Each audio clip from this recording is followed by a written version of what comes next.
Hello. It is day 2 of attempting to go through this story. I actually don't remember the last time we streamed. I want to say it was like day after my birthday, maybe? Maybe? Well, anyway, it's October 3rd, and it's like an hour to midnight, so we're going to try to get through as much as we can in the next 2 hours. I think there's still 3 hours of story left, so this will just be a short stream. We're going to go until we hit a stopping point, but for the YouTube people, we'll try to edit it down and put it all in one go. But we got some achievements last time. Conservation of Angular Momentum. Hearken Sweet Ebonite. Wow, there's a lot in here. Before Destiny gave its first cry. Here I stand, shouldering all lives. Way to go, Don Hung. Souls recognize each other through recollections. And Memento. The culprit behind the maxed out camera memory. Cyrene finds the real March 7th. She was in the camera the whole time. And then this is just, I opened some treasure chests. That's not important. Okay. So, we're going to resume the story. We are at Great Tomb, Hide the Secrets of Incarnations. We basically did all of Don Hung's stuff in the first part, so I'm just assuming that this part will be all the stuff pertaining to Evernight. Do we unlock any As I've Writtens? Can I, like, knock those out early? No, it looks like they're going to all unlock at the end. Which, if they do what they've been doing in previous versions, there's gonna be probably another hour of extra footage at the end where I just read and react to the As I've Writtens, as I've done time and time again. So this part might actually get chopped up into 3 parts. I hope it doesn't, because I think we can fit all of the Don Hung stuff in one video. Alright. So we got an optional mission target. Let's do that first. Talk to Castrum and Hysolins. Go forth with courage, little Grey Fry. My ocean currents will guard your arrival, and my songs will accompany your journey ahead. Just a quick question. Since Don Hung went through all the effort of going in there and finding us, why are we going back in there? Just a quick question. Why? When I return victorious, I'll throw a bonfire feast for you.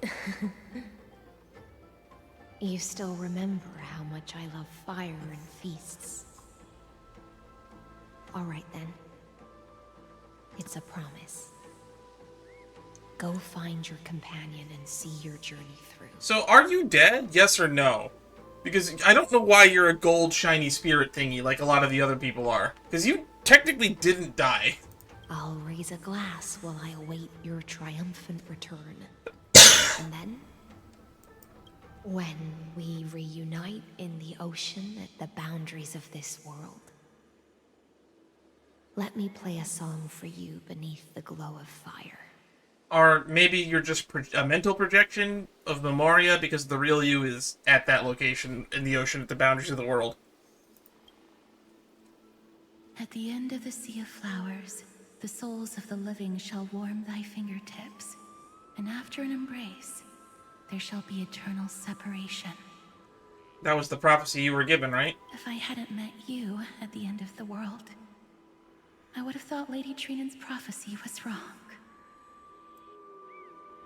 In the new world, the sea of flowers will surely bloom. As Lady Trinan used to say, fate is not the flowers that bloom at the end of the road, but where people tread beyond the gate. I don't understand the philosophy of the Giannis's priests to really decipher that all that much. Thank you. My own path has finally come to a gentle end. Do we want to get a group hug just for old time's sake? No? Take all beautiful wishes with you. March forward with determination. And don't look back. Oh, she's gone. Okay. No hug then. Okay. Sad. Keep moving into the deep cave. This place was once Nestia's altar. Was it? Could the golden thread be leading us to the world's deepest secret?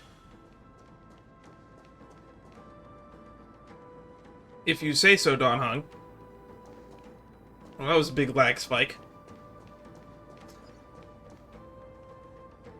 This is an even bigger lag spike.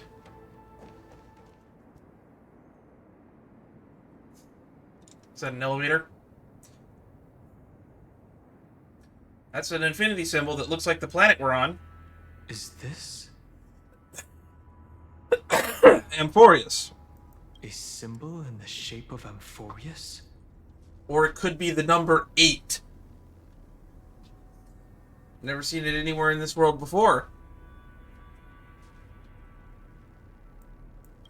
I have Where was seen it. Can you remember?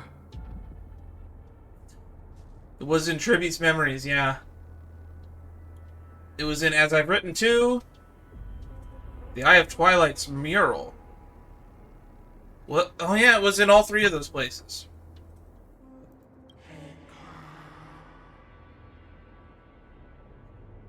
Overthrow the gods, restore the core flames. Yeah, it was right there. That doesn't make sense. How could a world enclosed within the scepter have a way of knowing what it looks like from outer space? Well, maybe because the scepter knows. Unless the mural isn't a drawing of Amphoreus, but rather someone saw the mural and shaped the world in its image. Could that someone be Xandar? Maybe. No.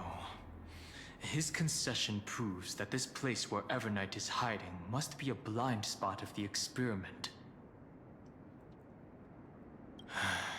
I'm afraid not even Xandar knows about the existence of this great tomb, or the secrets buried within it. Finally, we found his weakness. Did his creation go out of control again? It's hard to tell right now, but this definitely isn't the outcome he wants to see. For something to be hidden even from him, it must either be extraordinary or unimaginably dangerous. Both. Both is good. This forbidden realm remains undetectable to Xandar, and even Fine and Stripe merely opened the entrance, yet Evernight can freely swim through it as she pleases. Mimetic entities might just have certain privileges. So where's Cerydra during all of this? It cannot be reached by the erudition, nor can it be erased by the destruction. Be careful. What lies dormant beneath may well be Amphoreus' final path. Remembrance. You say that like it's a bad thing. We kind of know that already. Down we go!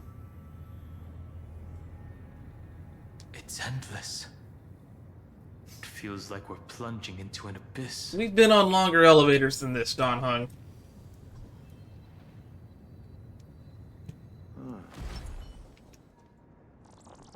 Now we're getting into the weird areas where it's starting to turn back into data again. Radiant Scarwood, Grove of Epiphany. Are those distant structures all entombed data? Maybe?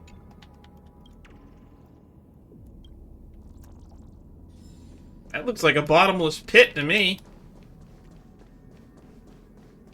This staircase does not look very safe. Hand of A Zagreus. whirlpool of remembrance. Bottomless and unfathomable. I guess we're going in. Behind this mist must be Evernight's domain. Ready? Once we step inside, I'm afraid there'll be no turning back. Let's go for March 7th. Let's go and save this world. For March 7th. And for Amphoreus. Wasn't expecting a voice line there. Let's go. On the Trailblaze, no one gets left behind. People get left behind all the time. That's kind of the whole shtick about the Astral Express. Passengers are free to come and go as they please. Switching to Black Swan's POV. Oh, we're cutting back to Black Swan. She was currently facing off against Evernight. Maybe she's dead. She's a very intriguing character. I kind of hope they don't kill her off. She would be very easy to do. Memory loss. Oh! Your voice sounds different from usual. I only hear a hint of curiosity. The rest is all fear. Beautiful memo keeper. I know exactly where that fear comes from. The Evernight is a mimetic entity's natural nemesis. They will swallow you whole with just a flick of my pinky finger. Pinky finger analogy. It was originally brought up by Black Swan when they said there was a weird faction of the Remembrance that was nuzzling up to Fooley's pinky finger. I am the garden's enemy. I have never denied that fact. I have to say, Miss Evernight, you've certainly got a unique way of protecting people. At least she's still willing to talk. Is it because I disobeyed the garden's rules? Maybe I still have a chance. I mean, all those other people disobeyed the garden's rules. And you saw what happened to them. No. I don't think you do.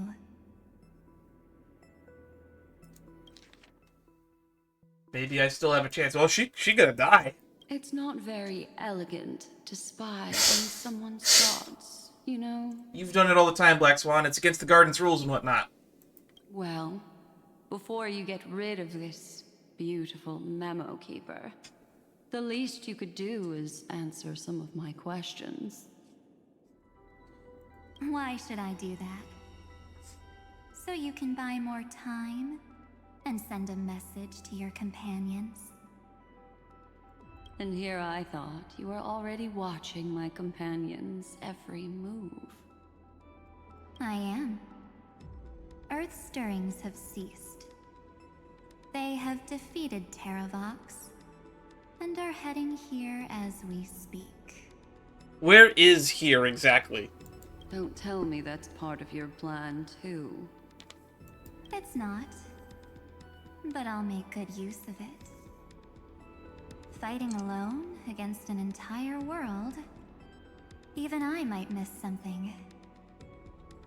But I know how to adapt to the circumstances. We just need to do the Aeronova thingy to reset it by, like, 3%. That's the plan, right? Just like right now. How I've decided to let you go. I like you, little bird. Your longing for memories remains pure. Unlike those memo snatchers. Wow. And after all of, like, the weird sussy Mbaka stuff I've been putting out about Black Swan, about how she's broken so many of the garden's rules, and she's honestly not too different from memo snatchers, this kind of feels empty. Your most precious quality is how you've yet to be tainted by the garden's dark side. I'll take that as a compliment. But I still don't understand why you've kidnapped me here. Well, seeing is believing. So, why don't we take a stroll together? This ruin buried deep underground is called the Kernel. Oh my god, we're in the kernel of the computer? But I gave it a friendlier name. This is a joke about how, like, the anti-cheat software is in the fucking kernel. The heart of Amphoreus. The great tomb of the Nameless Titan. The Nameless Titan. The Nameless Titan. The 13th one that the numerophiles speculate about. You'll see with your own eyes just how important the remembrance has been in this world. And how we will stir up the waves of Oblivion to douse an eon's ambition. Are we gonna get to walk You've been around? hiding here all this time. That's right.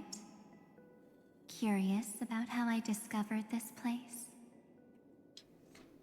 It's not actually all that complicated. The road we just walked was the beginning of March 7th's journey in Amphoreus. So she ended up here first. Interesting. The beginning? Do you still remember how 3 paths are said to intertwine in Amphoreus? That 3 entities, each comparable to an emanator, left their marks in this world. 3 entities comparable to an emanator, which would be Iron Tomb for the destruction, Noose/Xandar for the erudition, and I'm guessing March 7th for the remembrance? There's Xandar, Iron Tomb, and... That's right. To this day, there have been no signs of the entity corresponding to the remembrance. The Garden of Recollection was curious about that too.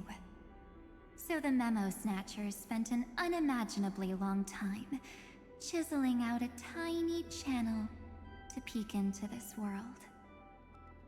But there was always a power in the memory zone that kept them out. And that was you, the Evernight. And when March 7th's consciousness was seized, it was a ripple of the remembrance that protected her and sent her in here. Really? Okay. Can I assume, then, that this hypothetical emanator of remembrance was consistently protecting this world from the Garden's eyes until the Astral Express arrived? Well, also, somebody was making this world invisible to the outsiders, so it makes sense that somebody from the Remembrance might be doing that, since the people from the Garden are capable of making it visible. That's correct. You're a smart one.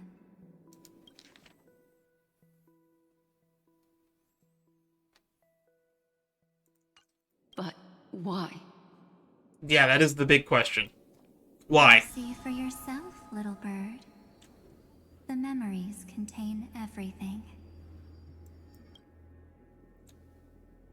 This gate is really impressive. Oh, great. Now we have to live through March 7th's experience of first landing on Amphoreus. It's like going back to 3.0 all over again. These are March 7th's memories.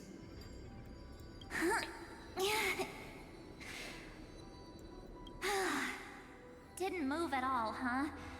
I just got here and I'm already locked out. A journey of 1,000 miles stopped at the door? That's terrible! Man, I've missed March 7th in this story so much that this is actually entertaining to me. Is she stuck? Keep watching. The fun stuff is just ahead. Isn't that what, like, Madame Herda's, level up line is? The good stuff's always just ahead. Warning. Object does not have access permission. Oh my god. That's Iron Tomb. Omi-13, that's the name of the scepter. This is the scepter speaking. So we have the voice of the scepter. What?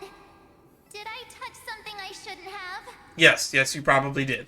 Execute formatting protocol. What was that? Lambda 0339097 object blank. I guess it ripples a past memory, maybe? What's going on? Formatting? You're in a computer, March. Warning. Illegal operations detected. Warning. Illegal operations detected. Hey! Don't just activate like that! Oh, how do I stop this thing? I don't know, freeze it nice. Warning. Warning. Warning. That's a big red bar there. Operation authorized. Protocol name. Wait, authorized? Back. Welcome back, Can. Huh? It recognized us. Finally, it stopped. Wait, did you just mention her name? Have we been here before? When we were like with the Stellaron Hunters, maybe? She's barely spent any time in Amphoreus, and she's already famous? You. Uh-oh. I don't know what you're saying.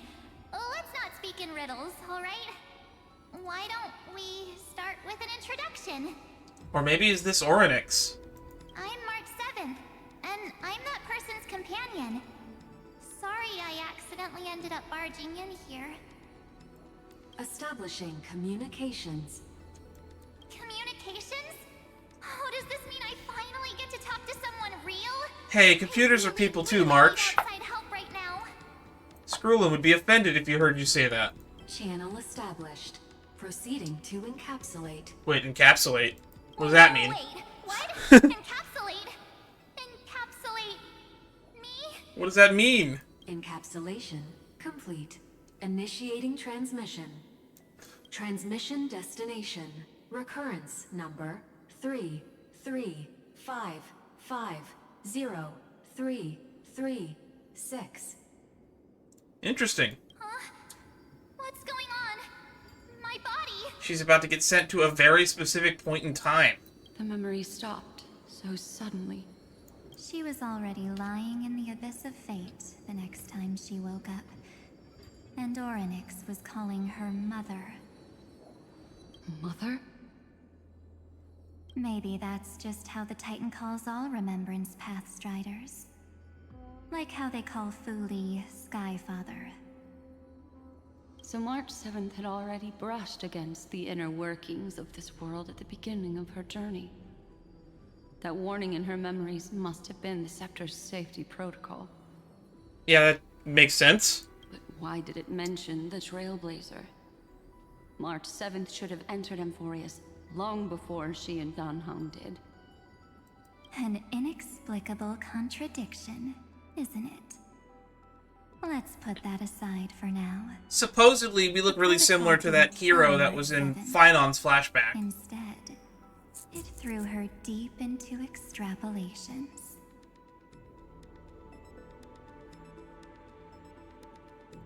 Over the next 97 days,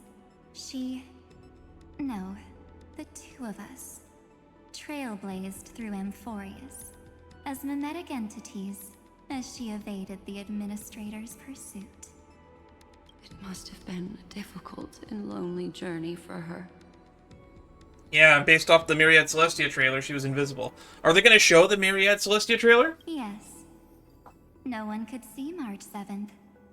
She didn't belong to Amphoreus's memories. So she could only watch this world from the sidelines. Like a transparent shadow. Was she able to interact, though? Then when did you appear? On the day that she ran out of options. March 7th tried so many things to help her companions. But the only outcome of her efforts was a few Amphorean folktales. The rosy celestial maiden. In the end, she had only one option left. Just as she wished. I erased everything using the power of Oblivion. Then, I protected her and Dan Heng, and made sure that they were spared from the Memo Snatcher's clutches when they broke through the seal. Which is why we didn't have to go through the weird gate thingy that March did. And you've been hiding in the shadows ever since, while manipulating time and colluding with Earth, all the way till now. A journey of 1,000 miles starts with a single step. The story of the remembrance has just begun. Why don't we step into it together? As someone qualified to walk with me, you can now take in all the secrets behind this door. Wait, so this door isn't locked? And witness how, in a blank space of time, another futile journey across 30 million lifetimes was forgotten by this world. And we're cutting back to our Evernight would POV. have done something to stop us, but it's been smooth sailing the whole way through. Oh wow, we caught up fast. I thought this was going to be a maze.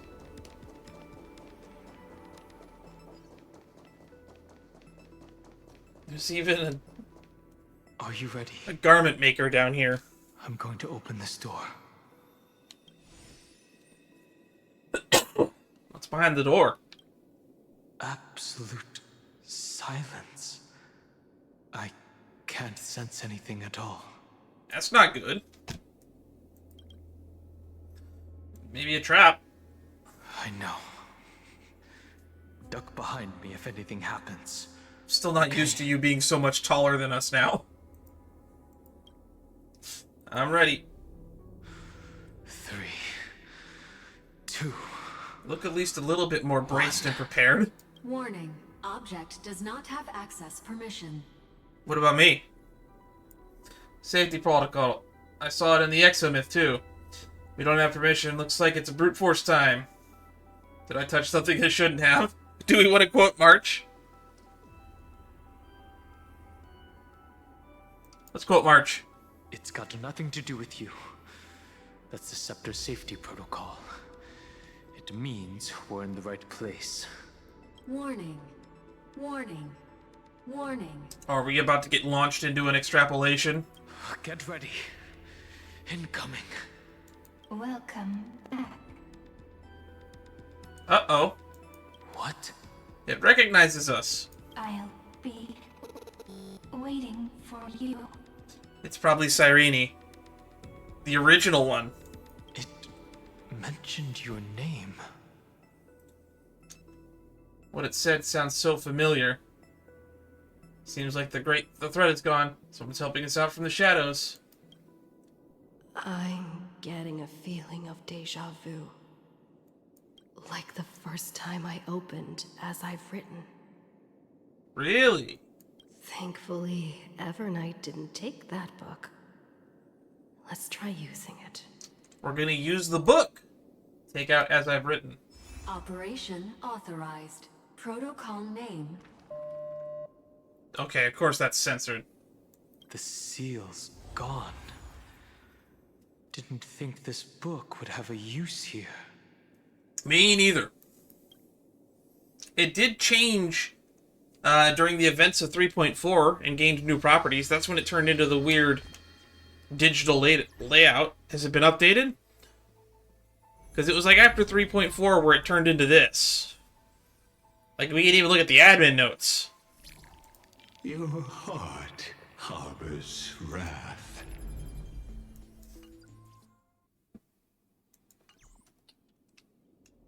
Looks like we got some permissions. Not sure what.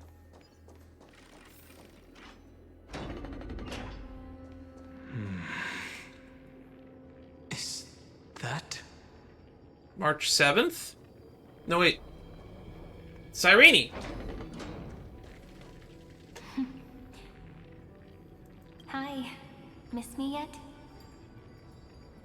Cerydra, what are you doing here? Of course I missed you. Where have you been all this time? I'm just messing with you. This is the first time I have met you. Really? Oh, you're the original, aren't you? Executing protocol. Format object. Formatting progress. 0.015%. And it looks like it'll also be the last. Something's wrong. She's not talking to us. She's not the mem you know. Yeah, it's so confusing that Mem turned into a version of Cyrene, to the point that most people have forgotten that they were two different people.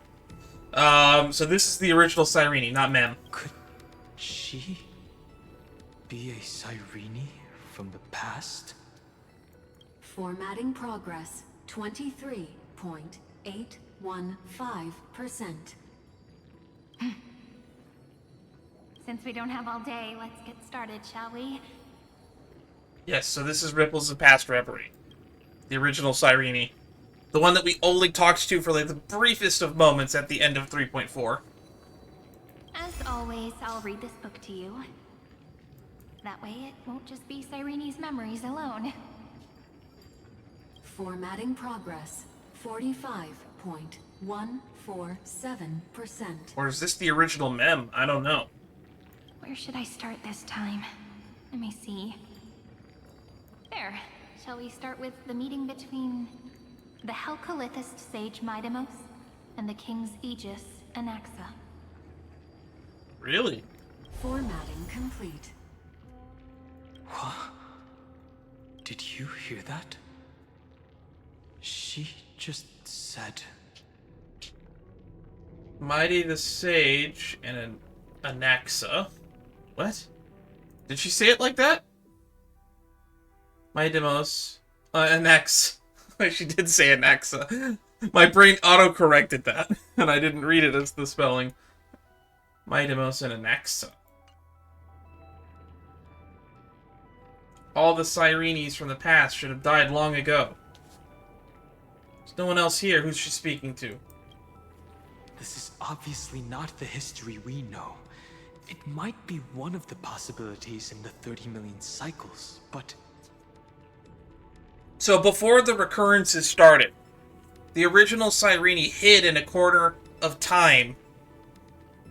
This must have been where she was hiding. And I noticed that we have dropped stream. Oh, we're back though. Maybe we should just end this stream and just do it as a recording. If it's going to be so much internet problems. It'll probably improve the quality from the recording moving forward. So yeah, we're going to end the stream here, and we're going to continue it as a recording. Sorry for anybody that's trying to watch on their own. But I will have this up in a week, I guess. Alright, backup recording started. Cyrene should have died at the start of every recurrence. So why is she here? And who was she talking to? The who she's talking to I don't have an answer for, but I do have an answer for the other part. And that book she mentioned. Is it As I've Written? That's very likely. That door reacted to the book as well. Let's try copying what she did. Alright, here we go. Accessing recurrence number 335503337.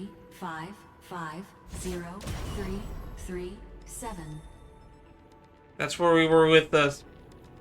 That's the cycle that we're in right now, technically. With all the events of 3.5. Access failed. Error code Gamma 1 Oh, 3. oh, this is the gamma symbol. I'm not really familiar with my Greek alphabet. And that's it. As I've written is definitely connected with this great tomb. The access failed. Did it just say recurrence? Do all these runes represent the Titans? Probably referring to the eternal recurrences. It also proves the previous hypothesis that this place is outside of Amphoreus' cycles. So we're basically in an exomyth. There are 12 chapters in As I've Written, corresponding to the 12 demigods. Maybe the nameless recollections match these runes. Let's try linking them first. Select the Titan runes protected on the tomb device and the space to proceed. Some Titan runes need to be viewed from specific angles before they can align properly and continue downloading. Some Titan runes require cleverly using other mechanisms to adjust their patterns so they can be fully assembled.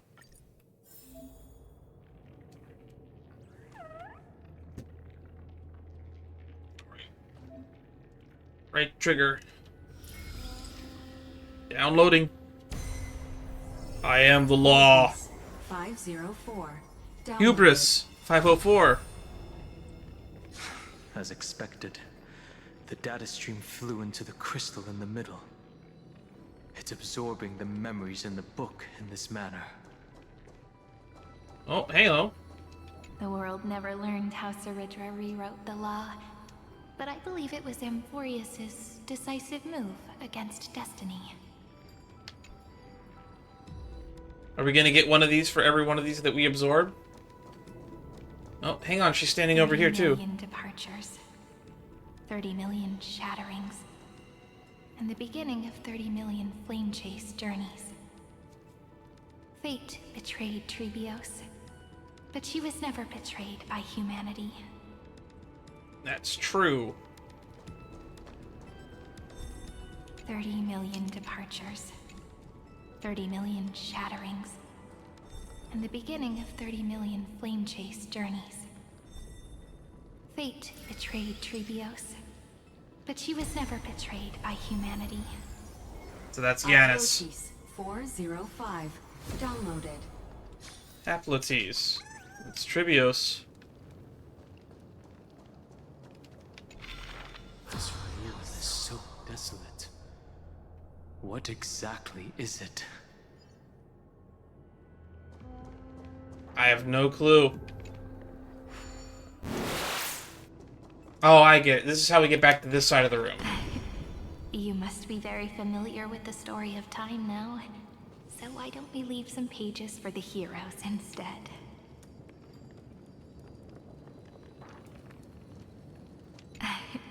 You must be very familiar with the story of time now, so why don't we leave some pages for the heroes instead?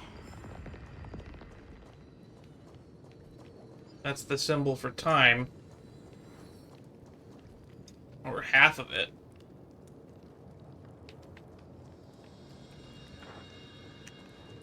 Oh, I see.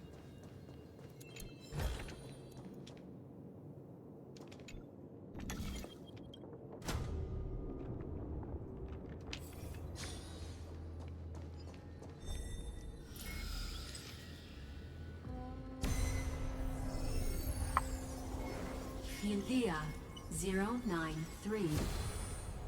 Downloaded. Scopeo 365. Downloaded. Branch Scopeo. 1. Archiving. Object recurrence number 335503337. Progress 13.131%. Which one is Scopio? I know Philia is Cerydra. Oh, here we go. Observational records. Electronic hostile behavior. Scopio. Terravox did not engage in any hostile acts or This entity could not be located after light calendar year 3961. Aplotis, Astribios. Hyacynthia. Helektra. Anaxagoras. Sephara. Idamos. Castorus. Aglaya. Scopio is Terravox.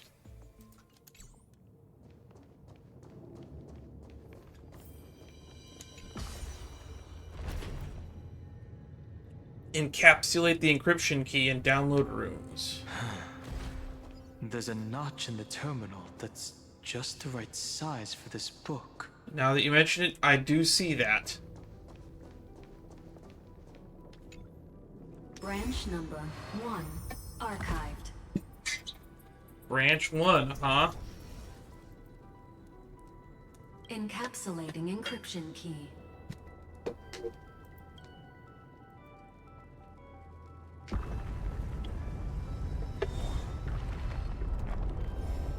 I see. This As I've Written book is a data terminal that has been modified by the Remembrance.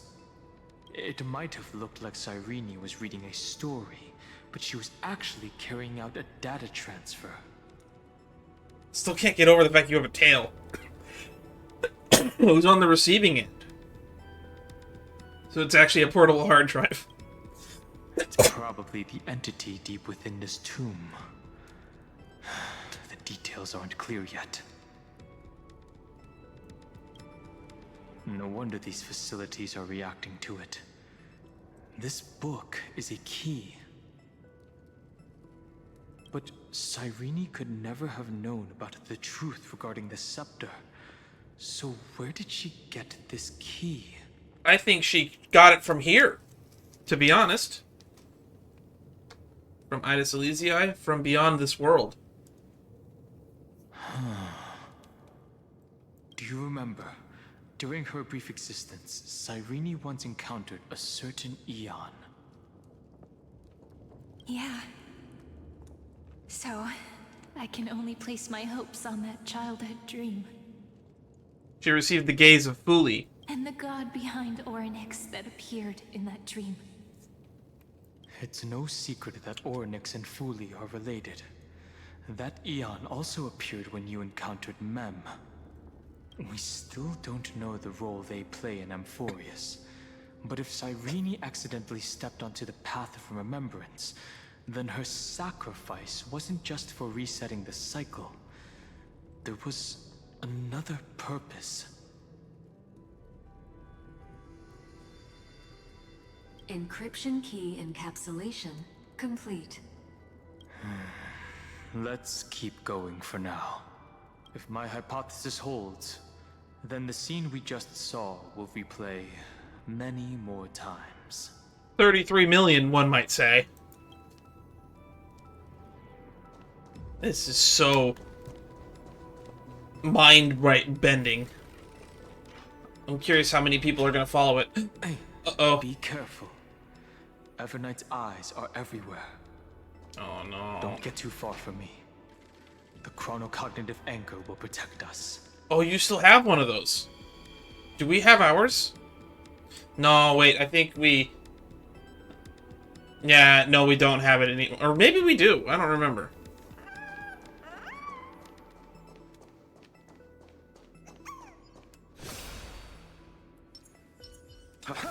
Aha, poked it.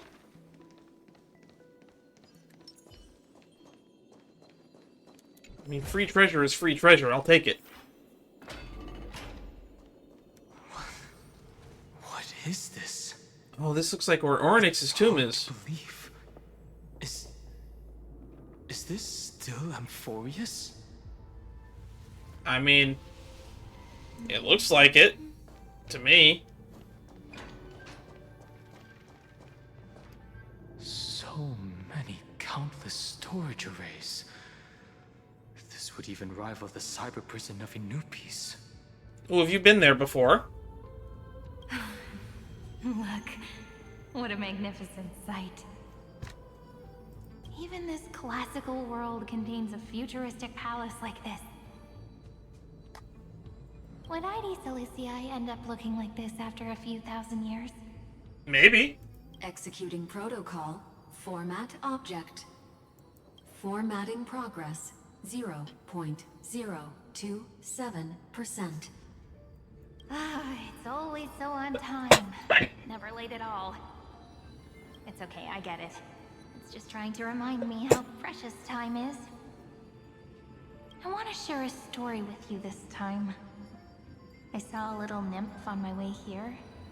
It was on a fallen wheat stalk, and it glowed under the sunlight. It was incredible.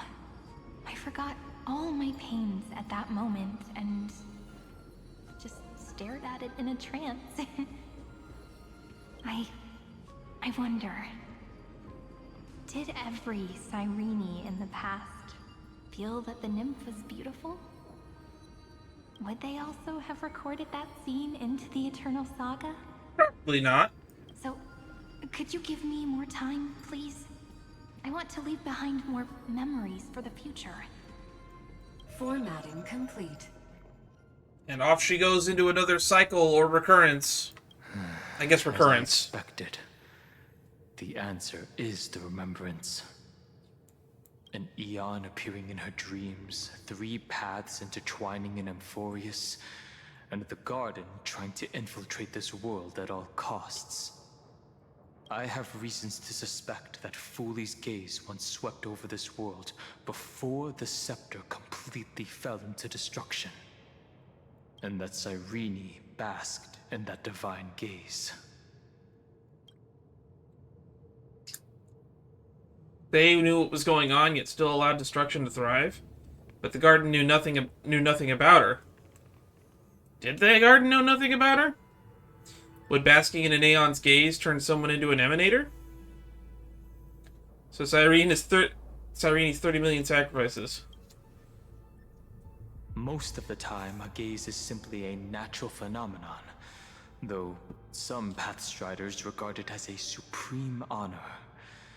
An emanator, however, must possess power granted by an Aeon's blessing. I know what you're I'm thinking. glad that they put that clarification in there for once. Theoretical emanator of remembrance remains a mystery. But now, I'm leaning towards the idea that what the Garden's mirror reflected was a kind of miracle that Fooley left behind.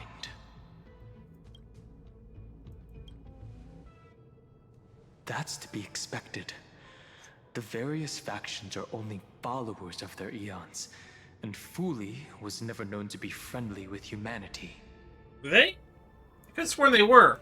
But there's still something I don't understand. According to Black Swan, the Garden is internally fractured, and there's a party that craves the memory of an Aeon's fall. They would do anything to achieve that goal. Even killing their own Aeon. Yet, I feel as though those memo snatchers didn't try to stop us at all. Instead, it feels like they were trying to cover something up.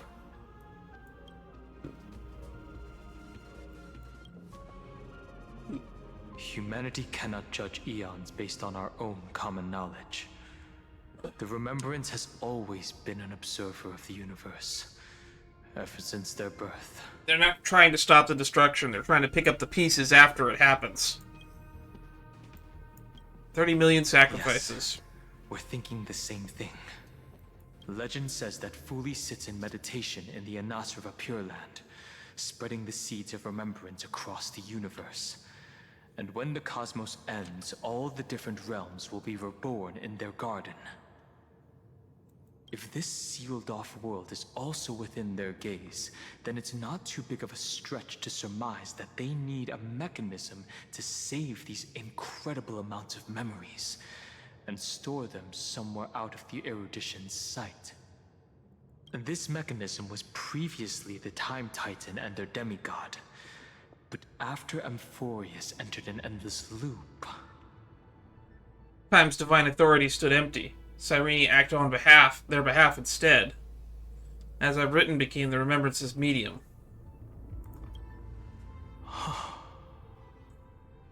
It's that ceremonial blade. Oh, the thingy that she holds that looks like a moon. Don't we have that right now? Now, I can say with certainty, time is the page on which that Aeon records Amphoreus. If it fades from existence, and all that it records is lost among the stars, that Aeon will surely direct their gaze here. And it will be a glance that spans time and space, transforming each incarnation of me into the power you shall wield to reset time, imbuing my soul into this ceremonial blade, and creating an endless flame-chased journey. Unending Era Nova. The ceremonial blade killed Cerydra at the start of every recurrence, and at the end of every journey, Cyrene's soul took the extrapolated memories stored within the blade and buried them in this great tomb.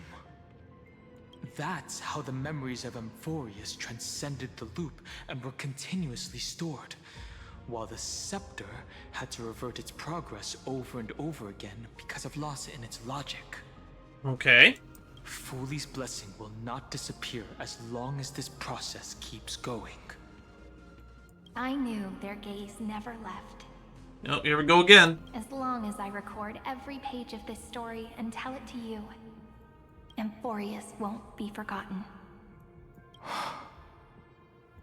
Cerydra encountered the Eon's gaze and regarded them as the hope to continue her world. That's why she offered them memories over and over, even if she had to turn herself into nothingness every time. Kind of depressing. As to why she insisted on keeping her human form and offering the memories through reading a story, it might have been the only way for her to maintain her sense of humanity and leave her mark in this world. You don't have to say it so bluntly, Don Hung. I get it. Even though everything was just her wishful thinking. Well, we're not going to make it wishful thinking. We're going to make something out of this. It's not wishful thinking. Right. Based on the runes on the floor, the encryption key from earlier should be used here. I don't remember which these 3 symbols are. There are 3 keys in total. We're 1/3 of the way through. I think this one's Fagusa? City of Ember. I read that book series. It's good. I might want to reread it someday.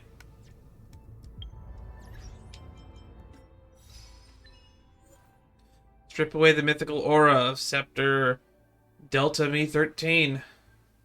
Venture into the great tomb of the nameless titan for the first time.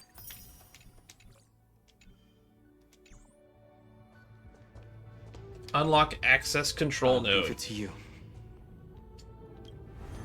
You never say anything, but I know you're listening. Every story I've told is like a little key that opened a door in your heart, no? Looks like we can use the Yanis shortcut thingy. The path has appeared. Go! Alright, is this puzzle going to be unlocked, or am I going to have to solve it?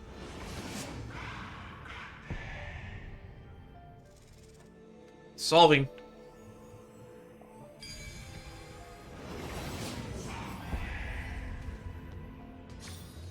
It was them. Then, the sky sent down rainbows and showed the world a gentle smile. Formatting progress 93.998%. Looks like it's time to say goodbye again. Before I was even aware of it, this book had already recorded too many emotions. Every page has become so heavy. I've started to feel uneasy whenever I take it into my hands. Where did the very first ripples want these memories to be sent to? Formatting progress 94.423%. How many times has it been? It faithfully fulfills its duty, activating and formatting, never changing, like the fate of the flame chase in every cycle. If I can only write the same ending every time I lift my pen, then is this weighty saga just an overly naive dream? I wouldn't say so. Formatting progress 96.024%. Process error. Analyzing. Error? Process error. Analyzing. Really? Are you encouraging me? Thank you. I'm sorry for making you see this embarrassing side of me.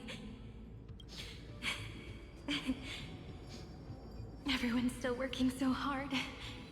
If I'm the only one who's crying, that wouldn't be romantic at all, would it? It wouldn't be. Thank you for listening to me all this time. So, shall we continue? Formatting complete. The endless cycle took its toll on her. Even Cerydra could not resist despair when faced with eternal stasis. Not quite eternal, but 33.5 million cycles is a lot. Like Aslana. Or recurrences, I should say. Whether everything was futile. They wouldn't give up, and neither will we. Who exactly was she talking to? I thought it was an Eon at first, but the way she talked, It didn't sound like praying to a god at all. She might be talking to Iron Tomb, the scepter itself. Maybe she's talking to her imagination? A hero within? But that wouldn't explain the process error. No matter who that listener is, Cyreni's storytelling is just a data stream for the scepter. Maybe she thought, as long as she kept tossing drift bottles into the distance, someone was bound to pick one up someday. Maybe it's March. Actually, now that I think about it. Accessing recurrence number 335503337. That's the one we're in. Once again, Castor is offered her final embrace to death. And from then on, she started another lonesome watch. How wonderful would it be for someone to give her a real hug? Oh. Universal Matrix is the name of the area we're in.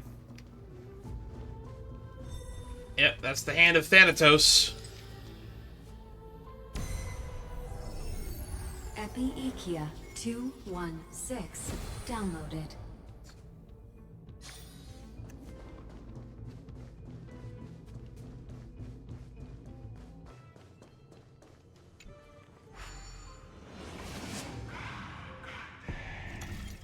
Is it going to be Castorus's again? No, it's still this symbol. Which one is this one? I don't remember. A devious cat. The trickery that fooled the entire world.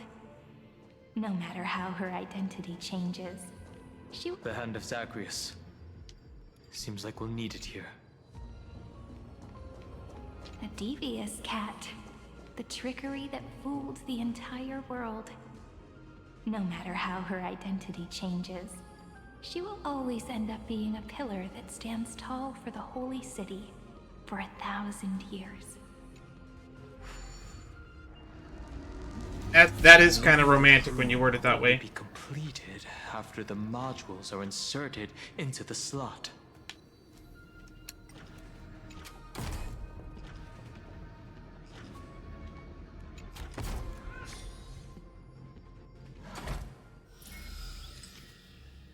There we go. Man, 945 downloaded. yeah, I do not remember that symbol of Zagreus at all. I always assumed the hand is Zagreus, but no, the hand is Thanatos. Midamos's road of strife once again reached its glorious and lonely end. As always.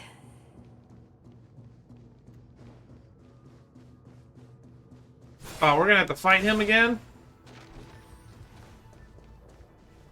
Access denied. We were denied access. Memories about strife are always so defiant and resistant. A fight is unavoidable. Come. Alright, let's kick his butt. I think I still have my dot team equipped, though. Warning. Illegal operations detected. Warning. Illegal operations detected. Didn't hurt. Offer you a requiem.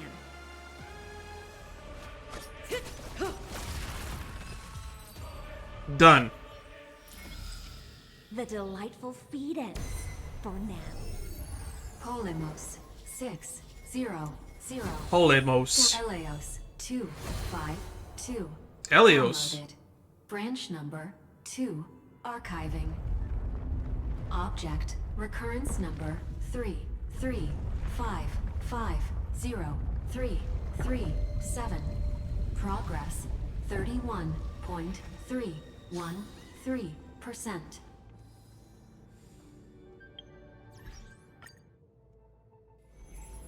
Okay, which one is that one? Helios, there it is. Oh, Hyacinthia. So it did Hyacinthia and okay. So Terravox doesn't get a line of dialogue from Cerydra, and neither does Hyacinth. Well, actually, she did. She talked about rainbows coming down from the sky. Nice. Let's go encapsulate the encryption key. Branch number 2 archived. I never would have thought that they would have incorporated this book into the story in such a weird way. Encapsulating encryption key. I've been wondering, could all the memories we've encountered on the way be Evernight's traps? She still hasn't shown herself. That's very suspicious. And supposedly she's walking through this area with Black Swan right now. But I can't think of a good reason for her to do that. I can only surmise that she's either still waiting, or someone's holding her back. It's also past midnight. Happy October 4th, everybody. Encryption key encapsulation complete. Let's keep observing. Every ripple of these memories could potentially reveal to us Evernight's true goal. Let's go back and use the encryption key to open a new path. Alright, is it going to be the same symbol again?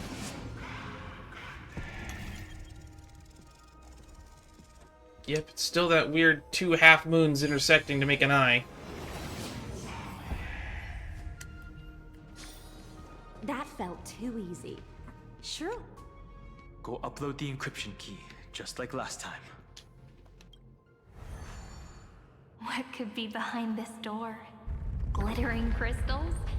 Or a beautiful world I've never seen before? If I tell you all the stories of tomorrow, will I be able to finally welcome the Deliverer and Amphoreus' dawn in the next life? The third encryption key belongs to the ocean. Let's get going. Oh, I was right. So that is Fagosa.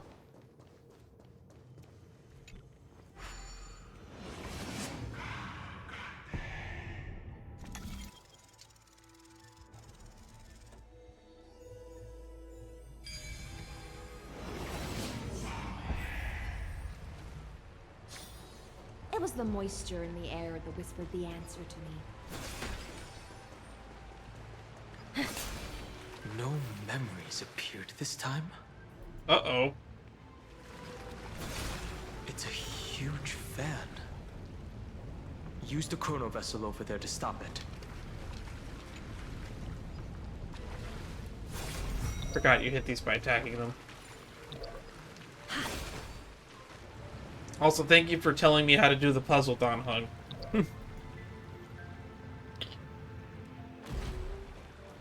end, the fish returned to the ocean, her home where there was nothing left. For the sake of the future, she guarded the vortex at the end of the deep sea until the very last moment. Where is she?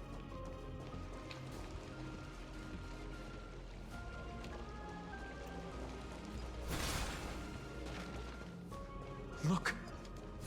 She's over there. Cerydra. There really is no end to her perseverance. Once again, the saga comes to an end. Everything is deathly silent, just like this very moment. It's another cycle of new beginnings, and another familiar reunion. Now that I look back, there was a period when I got really sentimental.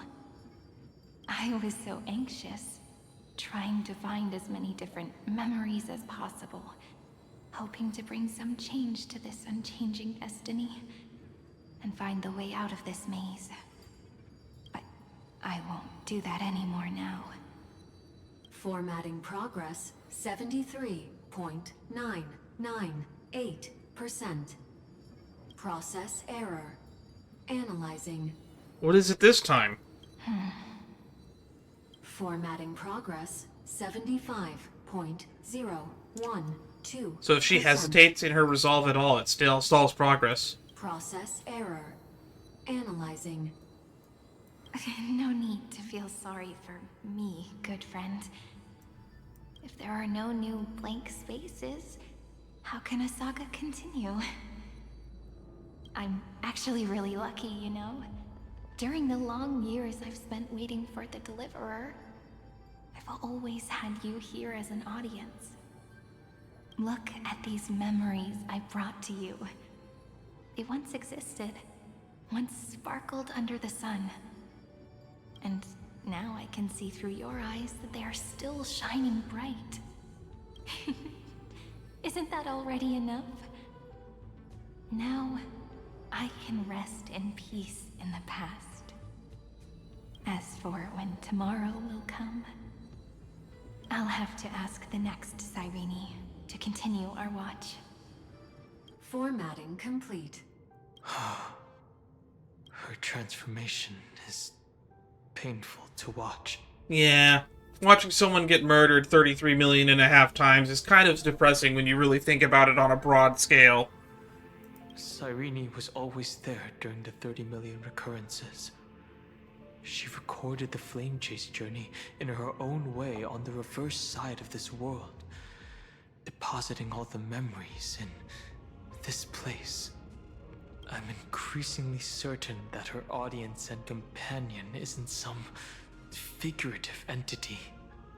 The deepest ruin in Amphoreus. At the great tomb where the pasts of all worlds are buried. Who exactly is its master? I would assume it's Fu Li. Accessing recurrence number 335503337.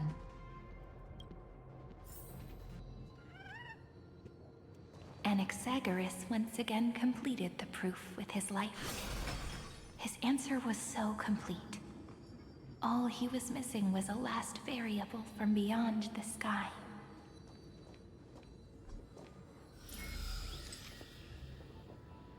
The Reason Schema Titan. 720 downloaded. Schema belongs to Anaxagoras. Oh, there's another Cyrene over there. World-bearing. This divine authority is so heavy that I do not know how I can even tell its story.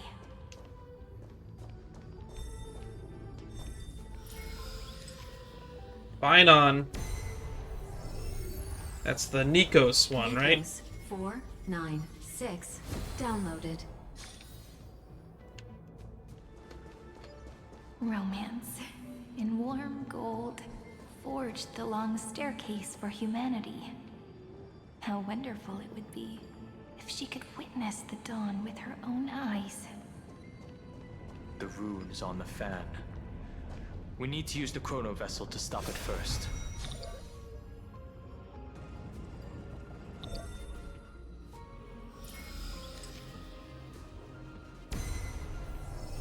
I don't remember what her name was. 61 Kalos. downloaded. Aporia Aporia? 32 downloaded. Branch number 3 archiving. Object recurrence number 335503337. Progress 13.131%. Which one was Aporia again? Aporia is Helektra, aka Hysolins. Because this whole section is supposed to be her section, I That's guess. the last encryption key. Take it with you. Branch number 3 archived. Encapsulating encryption key. Encryption key encapsulation complete. That doesn't take so long. It's time to go back and activate the system in the middle of the Great Tomb. This is gonna take us back to that elevator we saw earlier. Yep. I love it when a good level is designed to where it wraps around back onto itself.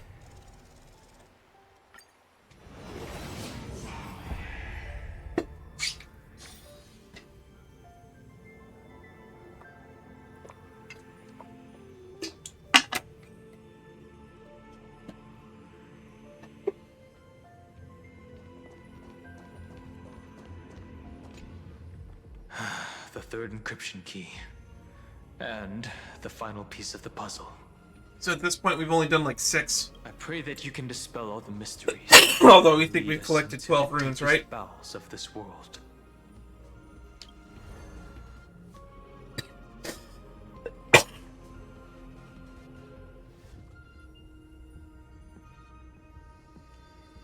Someone once told the very first me that everything was false. That the only life in Amphoreus was a great catastrophe, nurtured using the world as a factor. It was Lygus, right? But how could a dream feel so real? That's why I didn't agree with him. Probably Lygus. My good friend, I'll read this book to you. For the 33,550,335th time. So this is the version of her from right before the world that we started. That way, it won't just be Cyrene's memories alone. Formatting progress 23.815%. Process error. Analyzing. It doesn't even make me feel cold anymore. It's like a ceremonial conclusion, ending every cycle's narration with a full stop. Then, there will be a new me returning here with new memories. There's a weird psychological argument that every version of you from every point in time is a different you.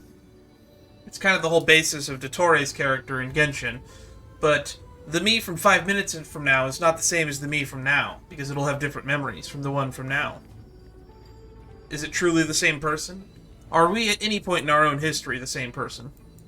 Before I knew it, Some say no. this palace we built together was no longer a dream that Cyrene alone indulged in. It's now a saga, composed by you, me, and all the flame chasers. It's our weak but endless prayer for tomorrow. Maybe she is talking to March. There will come a day when someone turns over this nearly eternal page and awakens all the dust-covered memories, so they can be recalled by the world in a more beautiful form. Process error. Oh, God.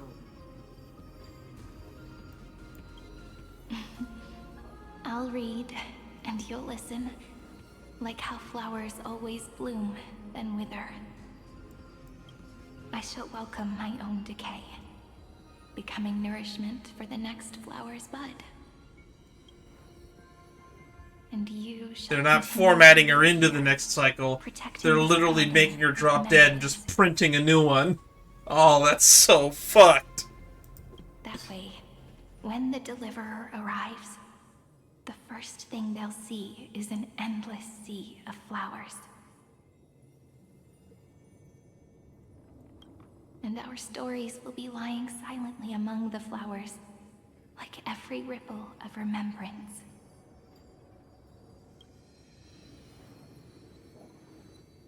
And they shall become the epic known as I've written. The texture of memories is preserved in countless pillars.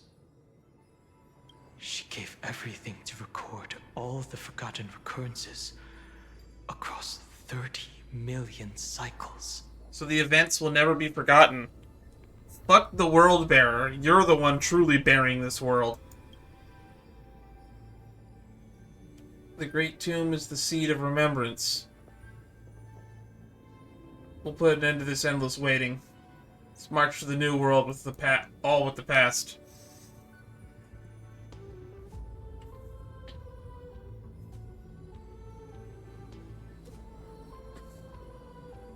All right. Let's not make things so gloomy. The very first Ripple cheered up her friend like this before she set off. It's a sentence full of blessings, so I want to say it to you as well. Come on, Cheer up a bit, okay? I bid farewell to this beautiful world, so that we can reunite in your memories, in the way I want. You will see the footprints I left behind, in the ripples of past reverie. This is the speech that she said to us at the end of I have 3.4. never had any other fate beyond this memory. So please remember me with love, like that eternal footnote in all the faded sagas. Can't move the camera. Now, open this book. I'll be waiting for you. In the past. Operation authorized. Protocol name, Elysium. Welcome Elysium. to the Demiurge Matrix. The Demiurge Matrix.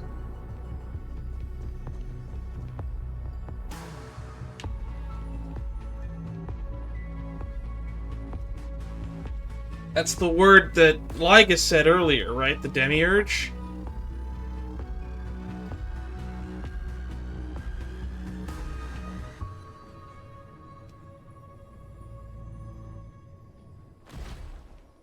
Oh, there's still more dead Cerydra on the ground up here. If her departure was part of the cycle, then perhaps in every reincarnation, Castrum would take care of this pristine soul. But she chose to break free from the cycle. The soul will not journey to where the west wind ends, but will descend into the great tomb to carry on hope.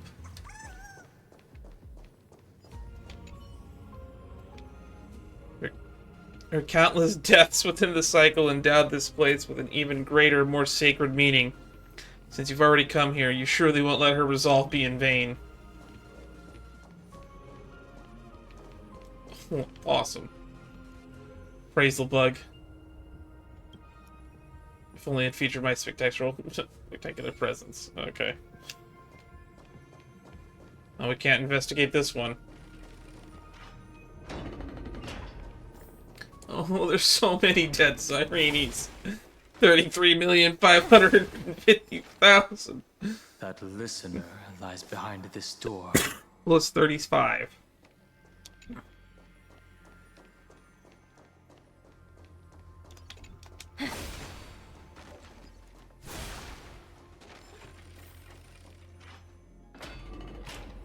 Oh, God! Each sacrifice in every cycle represents a heavy resolve. She gave everything to record all the forgotten recurrences across 30 million cycles. 33,550,036. And we are holding the torch for that 37th. Oh, this one we can look at! Her departure was part of the cycle, then perhaps this... Oh, so it's a repeat.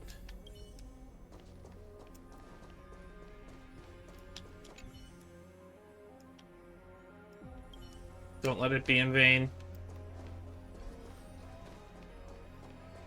Look. That symbol at the end of the room. It's the Infinity one. It belongs to the 13th Titan, the Uh-oh. unarmed solitary god. The first new spore, Demiurge. Oh wait, that was the question that Anaxagras was posed by Calypso.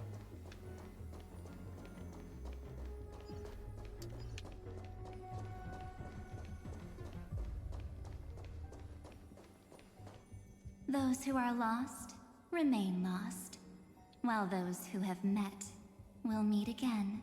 What did you do with Black Swan? What a touching scene. The deepest place in this world is exactly the ideal location for the Trailblaze to reunite. You're not the one we want to reunite with, Evernight.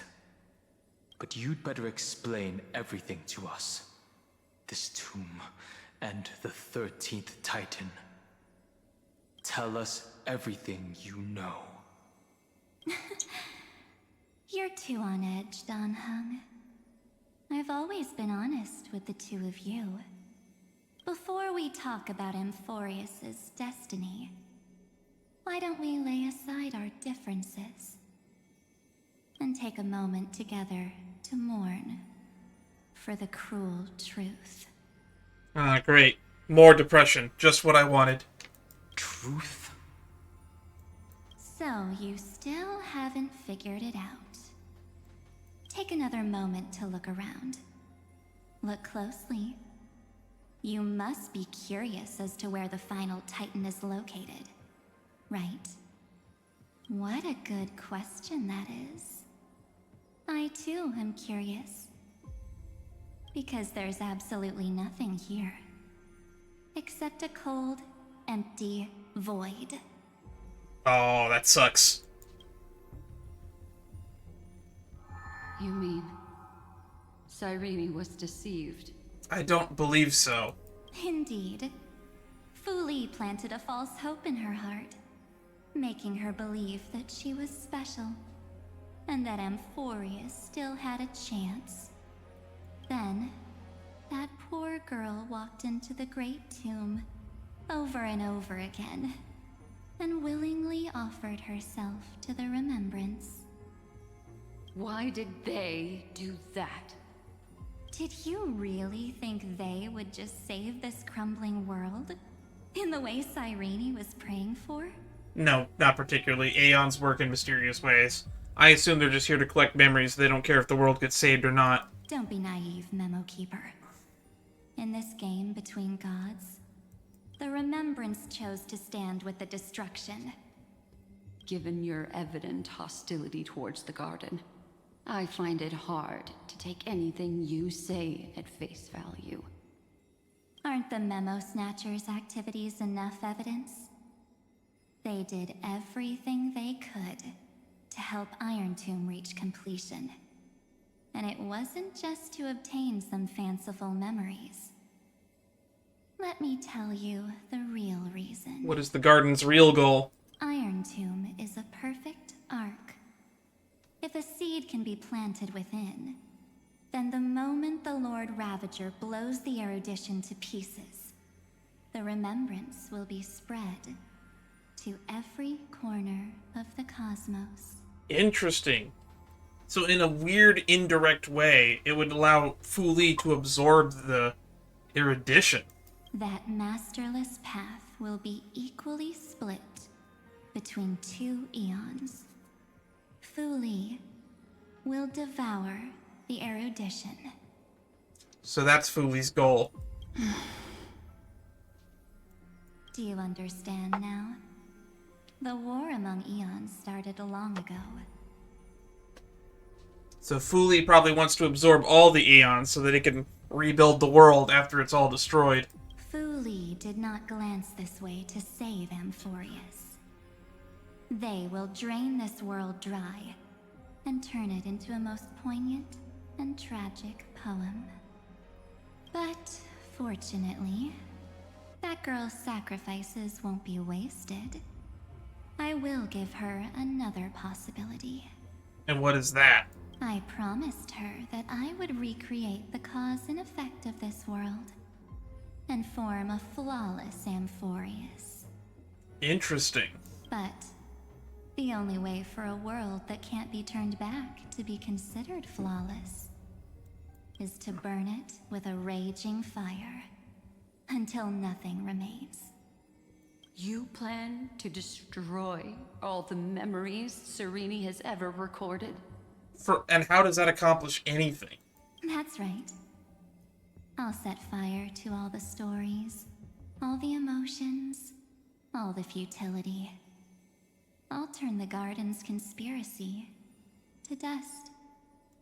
Setting fire to this much material will be enough to completely annihilate the scepter's operating logic. Interesting. Iron Tomb will lose the soil upon which it grows, and Amphoreus will be truly set free. But will that truly be worth the sacrifice of so many memories? This is a theme that we see in Genshin quite often. The sacrificing of memories to achieve a goal. And I hope we don't fucking do that again. I'm kind of sick of seeing it. It's depressing. The freedom you speak of is no different from destruction. Everything this world ever was will disappear from the extrapolations. never to be regained. That would also include your memories, by the way. That's right. That's why I needed your help, little bird. The more we walked together, the more I was convinced that you have a beautiful dark Oh eye. no. It fits me very much. Uh-oh. She's gonna try to take Black Swan's memo body? Dharmiaka, or whatever they call those bodies. So that's why you took me here. Your true form is a bottomless obsession. Smart girl. You haven't disappointed me. Oh, that's the umbrella. I just noticed. Because this is the hook right here. This avatar is but a shadow cast by the candlelight. Discarding it invokes no feelings within me. What I must preserve is only my wish. My wish to kill the path of remembrance. March 7th will not find peace as long as they and their fanatical henchmen exist. The road ahead is still long, and she needs a guardian to stand by her side. You are my best choice.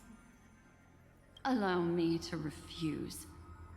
That duty seems far too heavy. Resistance is pointless, my darling birdie. I will personally plant myself into your heart. And once I've calmed down those two, I will head into reality and find the true you. Oh, so she only projected here. So, that wasn't enough to fool you. A genius's mirror trick and a protective mechanism of the erudition. Is that right? Those layers of security do make things a little difficult. But unfortunately, those two nameless are already right outside the door. Your plan is about to encounter a few mishaps until we meet again, Miss Evernight. And she's gonna nope out of there, I guess. Will you still not stand with me, my companions? We'll save the beautiful cosmos, and we won't leave even a single scar behind. We're confident that we can defeat Iron Tomb. Amphoreus should not be discarded. I'll never agree to your means. I'm not your companion. Give March 7th back. Don't get caught up in your emotions, my dear. The hero's journey in this world is just a narrative embellished with memories. I value memories. Its essence is nothing but a string of zeros and ones. That can be translated into memories. For your own sake, and for the sake of March 7th. Hell, I could translate my memories into I zeros think and my ones. Doesn't make a choice difference. is a very reasonable one. Come. I hold the core flame of world-bearing. Just fall asleep, and we'll save the cosmos. I forgot she took that. If you honestly thought we would agree with you, that just proves you don't understand March 7th at all. So where is Cerydra? Because I believe Cerydra ran into the real March 7th trapped in her camera. Seems like I really can't get along with people like you do. But in order to make sure you can still embrace tomorrow and continue this carefree journey, some memories must be set on fire as the sacrifice. I don't like that sound. That sound felt unsettling. What can change a person's nature? Uh-oh. Is it memories? This doesn't look good. Unfortunately, the result is just the opposite. Is that what she made out of the weird bodies of the recollection remembrance people? If a new life is to be born, its seed has to be dead. Only through abandonment and oblivion can souls walk from emptiness towards rebirth.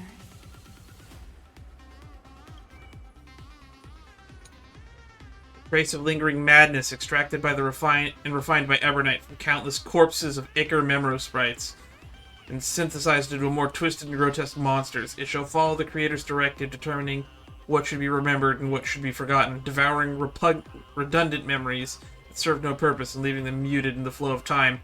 If a new life is to be born, its seed has to be dead. Alright, here we go. Massive imaginary damage, execution that summons Ichor. Locks onto a designated character, increases this character's speed. Saw on the target for several turns. Damage designated. No more clamps. Expedite verdict. The harmony will soon play in unison. It's only got 2 health bars. How tough could it be?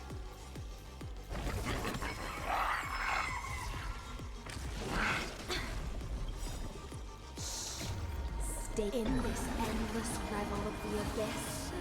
Your cries rise. You're the only one that has type that can kill the toughness bar.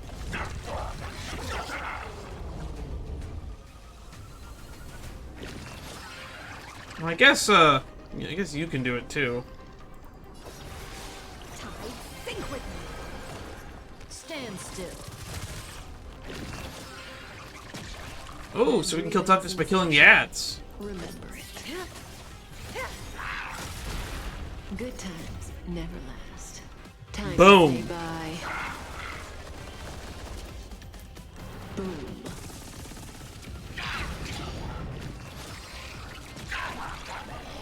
I don't like that they have multiple toughness bars now. Relax. Eternal sleep is not the end. The dead will return. Stand still. Way through that first bar.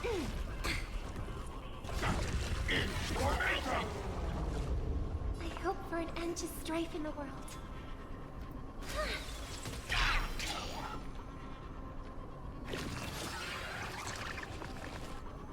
May as well kill them all.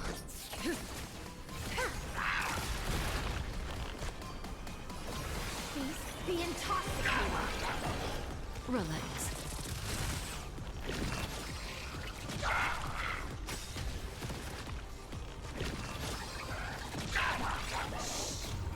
Stay here and in this. Alrighty, here we go. Revel of the abyss.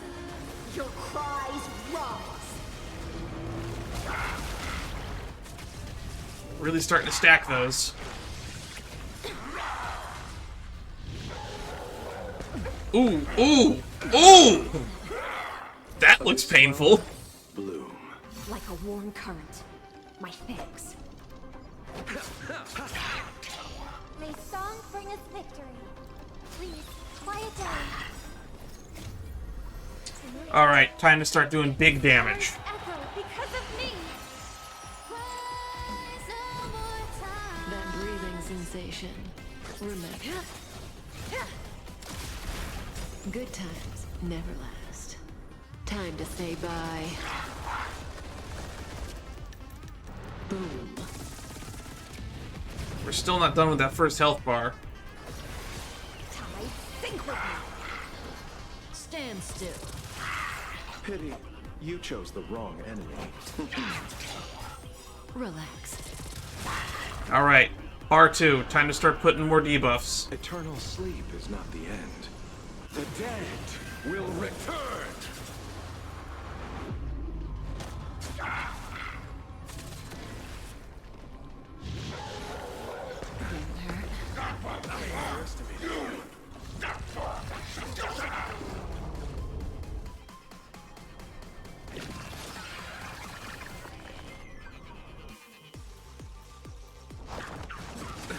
Nothing major.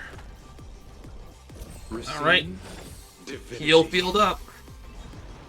That which is seized must be repaid. This thing is fast. It's like one character take the highest damage from the hemorrhage decapitation. If any damage is not offset by a shield, it'll put a debuff. I mean, let's put it on you.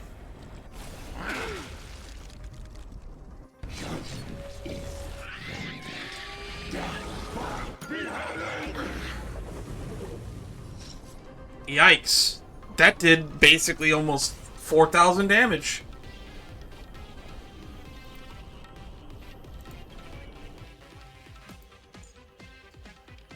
Yeah, that did almost 4,000 damage. Good thing we got the heal buff up. Face the intoxicator. Stand still. Stay here in this endless revel of the abyss. Your cries rise. So if we had a shield there, that wouldn't have mattered all that much. Abyss flower, bloom.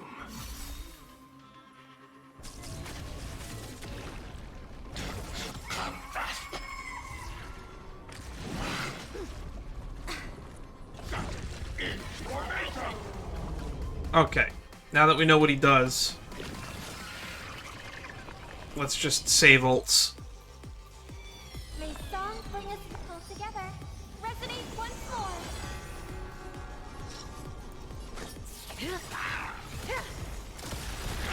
Good times never last. Time to say bye. Boom.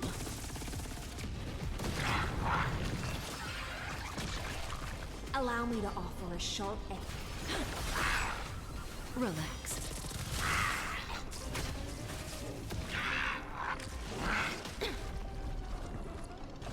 Alright, is he gonna do the thing? No, no it is not. Stand still. I think we're gonna kill it before it gets to go again. Eternal sleep is not the end. The dead will return! I hope for an end to strife in the world. Please, quiet down.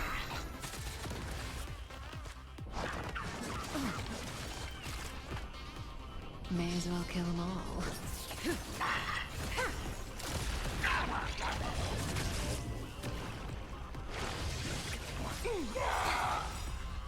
Receive divinity. Like a warm current.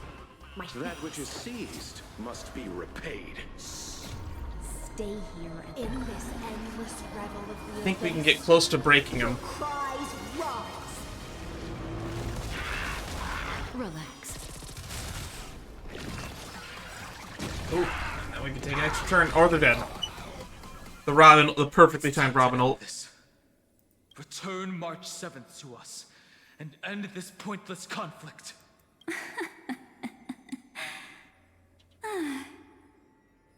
How long are you gonna stand there and watch? The Nameless always fight their own battles. Don't get the wrong idea. I just need some time to deal with some unnecessary trouble. And who is that exactly? The encryption key written by those geniuses is already invalid. Oh, right, that trouble. How about we play a game, dear? Don't worry, it won't take long. It's a simple multi-choice question. A or B? I feel like we did this with Sunday recently. I understand it's too difficult for you to treat the Chrysosairs as extrapolated data. Then why don't we assume for now that they're living, breathing humans? I mean, I'm gonna treat them the same regardless. Now, the cosmos will face an unprecedented catastrophe. And your choice will determine the fate of countless planets. On the one side are companions who've weathered every storm with you. They fought with everything they've got and obtained a 1% chance of victory. However, should you choose that 1%, there will be massive sacrifices, no matter the outcome. On the other side, there's a simple button. The Oblivion will burn away all traces of their existence, as well as your entire memory of this trip. But it will also halt the brewing catastrophe and spare the universe from destruction. Halt it? Like, permanently halt it? Well, now I'm intrigued. Those who are to be sacrificed will be fully aware of the decision you need to make. There will be no concealment or deception.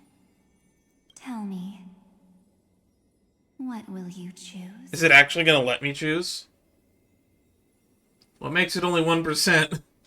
Don't try to trick me with the trolley problem. Such an outdated theme, not worth discussing. You're twisting more than just one concept here. What makes it only 1%? You're right. This choice is meaningless and unimportant. The only interesting thing is the number of people making that choice. And he's gone. I've just posed the same question to Don Heng. The answer doesn't matter. Let me see. Is this Trailblaze spirit truly as unified as you all claim it to be? Cerydra, help! Please! Now, why don't you prove it to me? Wait! Thank God! Cerydra? Another damsel in distress rescue plays out again. Still think you can do something, little pink memo sprite? What weapons do you have to stand against me? Besides your somewhat witty words? I'll take that as a compliment. Don't underestimate me.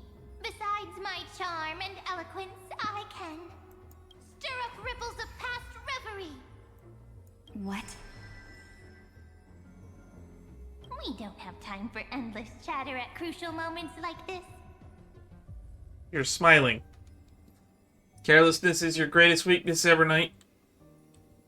What are these memo sprites? No holds barred. Awesome move. Quick, friend! Take this! Take the shot! I can't hold on much longer! Oh, we're gonna put her in a photo? I take a photo of you or a photo of her? Make sure you get the focus right! We have to focus it too? No time to explain, quick!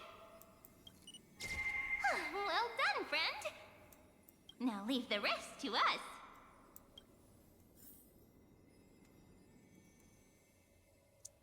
How did... We're gonna capture her soul in a camera? Is that the plan? This is a light cone made from someone's memories. Oh, we put her in a light cone. Interesting. Oh, and there's a harmony entwined with it. Yep, we can see the Sunday harmony effect. Looks like someone's been busy behind my back. We meet again, naive me. I know you mean that as a compliment, Does she? but as for the word naive, I think I'll give you that one back. Then you're just saying, there you are, me. Welcome to Ides Elysiae, a small village shrouded by the veil of Evernight. Now, this memory will also belong to you. Let's give you a taste of your own medicine. With my home as the inspiration, I've created this maze. Hope you like it, Miss Evernight. Quite perceptive little memo sprite. But with just you and that Harmony's little birdie, thinking you could trap me? That's a bit of a stretch. So, tell me, what role did you play in all of this? I really didn't think that this other me would be this strong. I think you should have expected that. But at least when it comes to brains, I've still got the edge. Do you? My brilliant plan? Bet you never saw it coming. Enlighten me. Oh. You mean that time? In that split second when we switched bodies, with your last flicker of consciousness, you hid yourself within the Titan's veil. The empty spirit. Huh? You got it already? No suspense at all? But my plan was super thought out. I know those two better than anyone. A promise is a promise for them. They never go back on their word. We did hear her voice when you mentioned her here. Oh, she was there. History books, diaries, and photo stones are all perfect catalysts for memories. That's right. So when I hear her press the shutter, even if there's just a teeny bit of my consciousness left, I'd whoosh right into the camera. But if you put it like that, aren't you leaving a lot to chance? No way. She will definitely be snapping away all over Amphoreus, because she promised me to take photos. I'm guaranteed to run into her eventually. Yeah, but what if we ran out of space on the camera? True. You really know her well. Miss Evernight, let's be real. My amateur skills aren't enough to keep someone like you contained. But if March 7th were here, that would be a different story.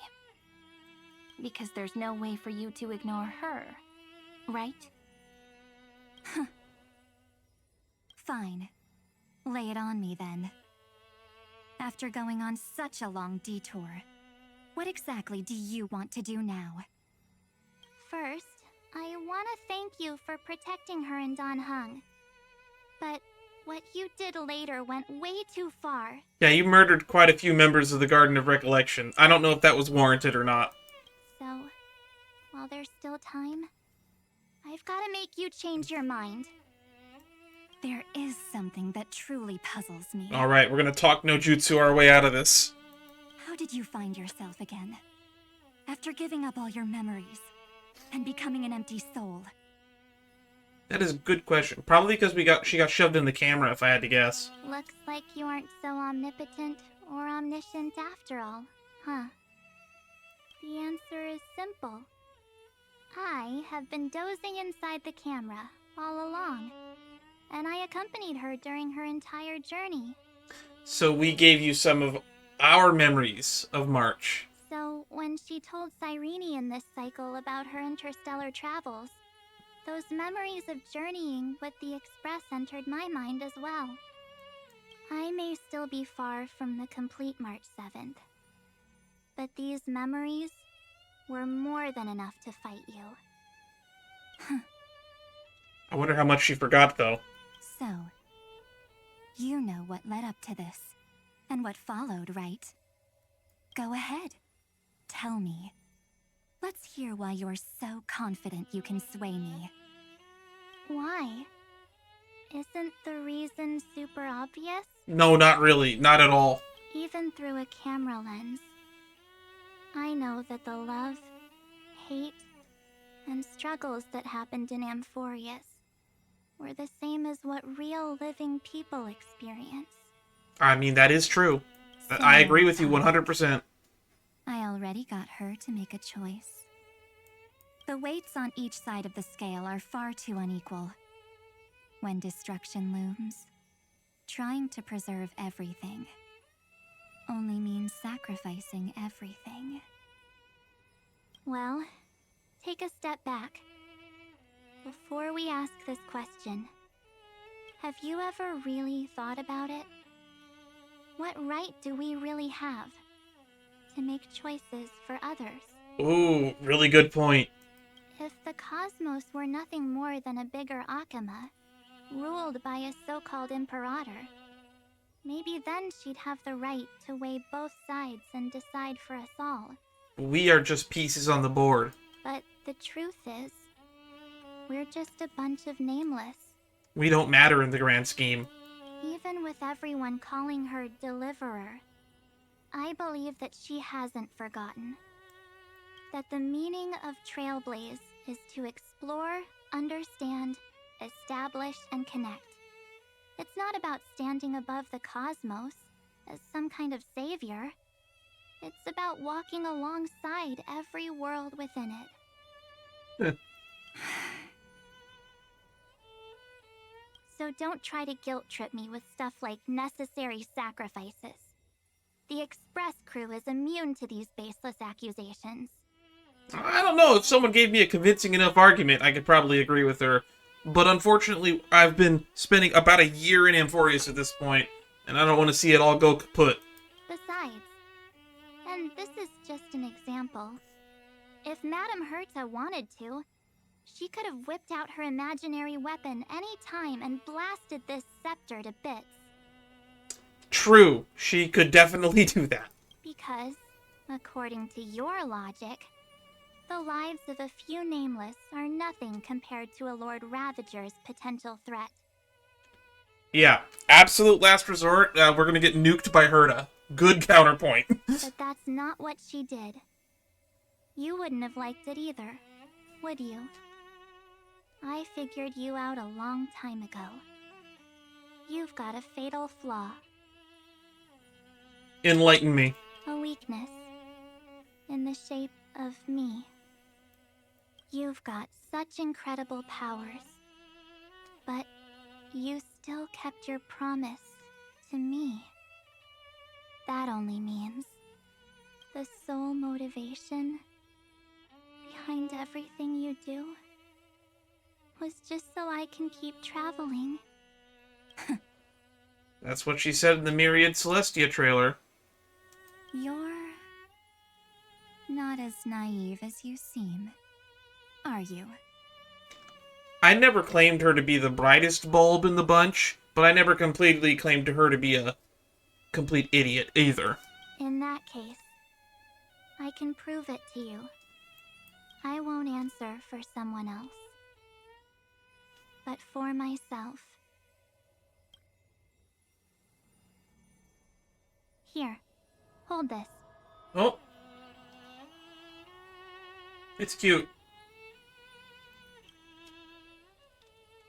I'm gonna take a screen cap of that. It's probably about to zoom out and we're gonna get a better shot of it. An empty spirit. If you want to seriously think about it, this thing actually counts as my body right now. Its memories are all drawn from the camera's photos. In other words, from my journey of trailblazing. While I was awake, you were always sleeping. So talking about this probably doesn't feel real to you.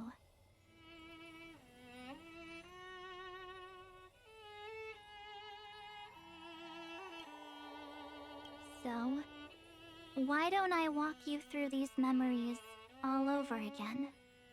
The spirit turned into a journal? Oh my god, is that the same journal from... the fucking Japard drawing. The same journal from... I believe it was the Myriad Celestia trailer. Let's see what we can make out. Let's see, there's a camera, just a stupid Japard drawing, pom-pom sticker. That's kind of blurry, can't make it out. There's Bronya's speech. The giant pom-pom doll in her bedroom. Yep, that's what memories are. You don't know where they are, and you don't know what you actually remember. But when you need them most, the forces that have once changed your soul are guaranteed to appear again. Turn the page. Good song, by the way. Here I am on the road again. Here I am up on the stage. Astral Express, the night before warping to Ciencio Lafu. How was your first Trailblaze journey? It was very fun. We should still be careful in the future. We're in the parlor car immediately after the events of Bellabog. Oh, come on, Don Hung. Evernight. Don't be such a buzzkill. Just a reminder that the event of us exploring the party car is supposed to take place, like, immediately after we get off of, the Herta space station. Don't listen to him. Listen, I am practically a trailblaze expert. Stick with me, and you'll be just fine. You call this trip fine? Yeah, we almost died how many times in Bellabog? Well, that's because we could only find 700-year-old guides online. So, you've been a lot of places before? You bet. Capital of Passion, Calcis, Tychean. If I count on my hand, it looks like this is my 6th stop. Wow, that's actually a lot of information. So, Eurillo 6th was the 6th stop for March 7th. That actually gives us a pretty good time frame for how long she's been on the Express. All my souvenirs are in my room, but they're just a bit of a mess right now. I'll tidy up later and give you the grand tour. Oh, look at this. A Bellabogian notebook. A special souvenir I asked Branya for. She prepared quite a few gifts for us. Raw Geomarrow, Supreme Guardian medals. But I only asked for this little notebook. What's so special about it? The previous Trailblaze missions were all on super high-tech worlds. Forget about paper books. Even holographic projections were ancient relics there. Yeah, when you stop to think about it, that is kind of funny. Eurillo is completely different. Watching people record their lives with pen and paper, I finally understood why some still cherish writing journals by hand. It's just like calligraphy. Those deep emotions buried in human hearts can only be awakened through such seemingly thankless actions. Heng, you truly embody both a fierce beast and a delicate rose. I couldn't have said it better myself. Anyways, that's what I thought too. A camera can only capture fleeting moments, but stitching those moments into a story, you've got to use your own hands. In other words, just taking photos isn't enough. They need a place to be displayed. Isn't the photo wall enough? I thought you said you hadn't been in her room yet. I told you it's different. Besides, this little notebook is a memento of our first Trailblaze together with you. That makes it even more special. It does. That is kind of sweet. Anyways, the next stop is the legendary planet of festivities, Penacony. Except we're about to get a phone call from Kafka, and we're gonna go to LaFu instead. So, when we get there, I'll make sure we take tons of pictures together. Until the memory card's bursting. Fine by me. And because of the LaFu nonsense, you decided to sit out on Penacony. And one more thing. If I'm ever too busy to get off at a stop, this camera is gonna be in your hands. I don't want to miss a single Trailblaze. So you all need to practice your photography skills until you're at least 80% as good as me. Got it? We're actually pretty good at photo skills. There's been like so many photo taking events now that I think about it. Back then, I was only half joking. I never thought I'd actually miss out. And after just 2 stops, too. Those 97 days alone had me on edge. I honestly thought that was gonna be it for me. Thankfully, with my quick thinking and sharp planning, I managed to keep up with those 2. By hiding in the camera. So what? That's still trailblazing. The camera is my true form. That might have been a joke, but it came true this time. Well, yeah, it was super inconvenient. I couldn't help them when they were in danger. Couldn't complain when they talked total nonsense. And watching her snap a terrible photo, I couldn't even control the shutter. But I Good we stuck got with called them out. all the way. Till where we are now. Together with them, I got to know this beautiful yet dying world. You had to take a photo of I that. claimed our first core flame on the flame chase journey.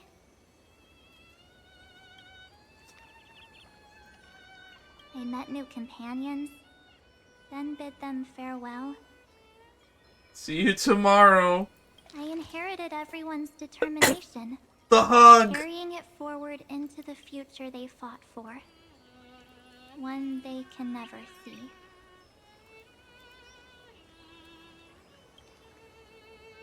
Until my destiny becomes one with this world, rewriting the predestined tragic ending, and returning to the true starry skies together with everyone. Only then can I pen the name March 7th. Into this hero's journey called Amphoreus. Into this unprecedented trailblaze.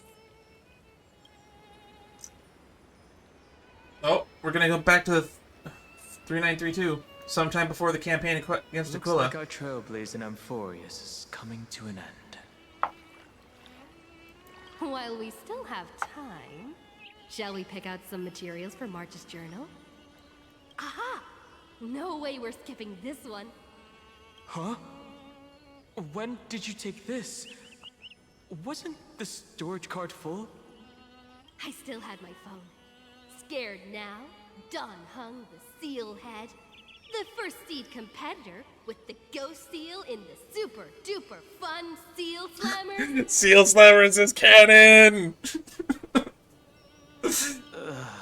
I'm against including this photo, but suit yourself. I just think that a travel journal should mainly focus on documenting local customs and culture. That includes Seal Slammers, Don Hung. Akama, Castrum, Kremnos, the Grove. These shots are all pretty great. I have to say, your skills are almost on par with March's now. I do remember that dialogue. That's how awesome I am. Oh, right! How about this one? The Veil of Evernight. Onyx. The Titan lurking behind the mist. Pretty epic, right? Is that actual mist, or just motion blur from your shaky hands? Hey, that was a super tense moment. I only had the chance to take a quick one. We're lucky to have anything at all. Yeah, Finon was about to start an argument with Ornyx. Huh? Did you hear something? March 7th? Perhaps the photo captured a trace of time's divine power, which replayed echoes from your memories. All right then. Let's keep going. If March were here, she'd definitely have plenty of great ideas.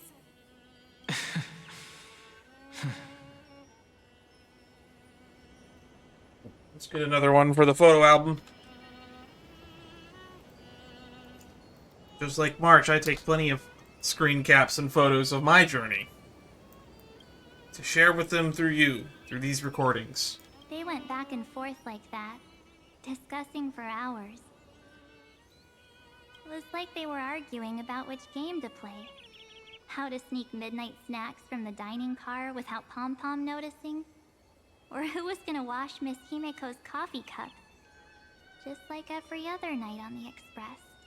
Look how content they are. They've always been by my side. No one knows about my forgotten past.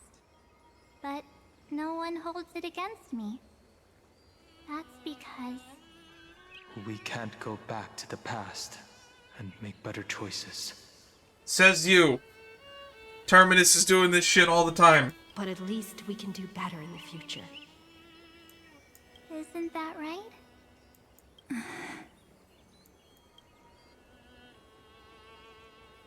I still remember the day when you first put on these clothes and looked in the mirror.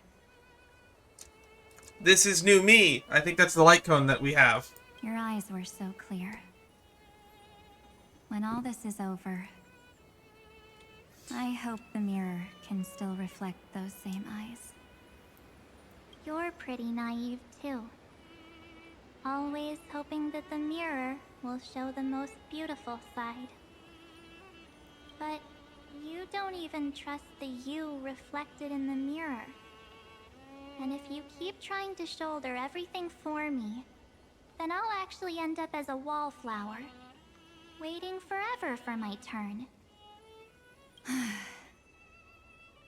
Yes, I get it, March 7th.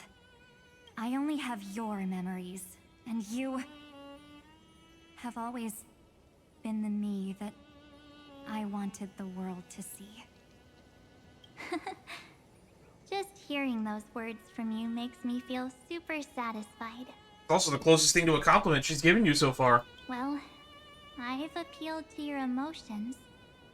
As for reasoning with logic, could you help us out here, Cyrene? You actually applied quite a bit of logic on your own. That whole argument about her to just imaginary missiling us to nothingness, if we try to do anything with Iron Tomb and blow up the Remembrance, seems like a pretty good logical argument to me. Why don't we just throw in some Lord of Silence arguments while we're at it? I'm here. Finally my turn to shine, isn't it? Miss Evernight, you've been so fixated on your targets that you probably haven't even realized that a massive variable has emerged in Amphoreus in this cycle. Amphoreus is about to be destroyed. There's no time left for pointless debates. When did this happen? There is only one law I want to overturn to aid the final battle of deliverance. Oh, we're actually going to learn what she So changed. I will only offer the life of one demigod. The Imperator added one extra rule to the final Era Nova at the cost of her life. That's how she can ensure Amphoreus doesn't become a sacrifice in the cosmic conflict. Even if this world has to exist in the form of Iron Tomb, it will stand on its own among the stars, just as she had wanted. Oh, interesting. What does she want to do? Simple. If any anomaly occurs during the Era Nova process, all foreign elements will be eliminated immediately. Whether it's the Remembrance or the Trailblaze, and the 12 core flames will complete the final Era Nova through the purest form of destruction. That is a very oddly specific rule. Indeed. That ruthless Imperator. Could she have already sensed that the Remembrance was plotting in the shadows? No. You managed to fool everyone. There's no way she could have known your plan. Modifying this law was just a precaution, to prevent the Astral Express and the geniuses from betraying Amphoreus after her downfall. The chess master always planned several moves ahead. But if you insist on doing this right now, then the Cosmos will undoubtedly face the worst possible outcome.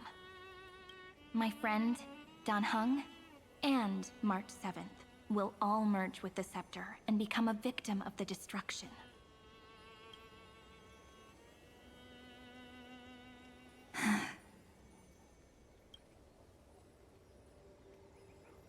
You knew all along? Did Yep. she? But I decided I needed to have a heart-to-heart with you first. So when did Cyrene share this information with March 7th? I won't be afraid. Probably when she found her in the camera. Even if my inner world is nothing but an Evernight. That's because my journey's destination lies among the stars. I believe what lies ahead will be bright enough to illuminate my past.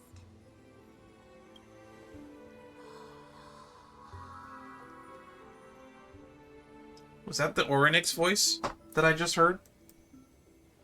Thank you for your coddling. But please trust me and leave it to me.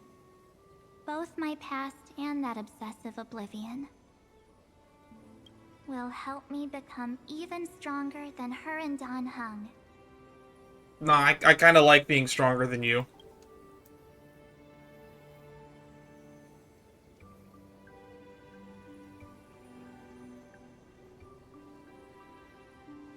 I'm sorry for becoming an obstacle in your journey.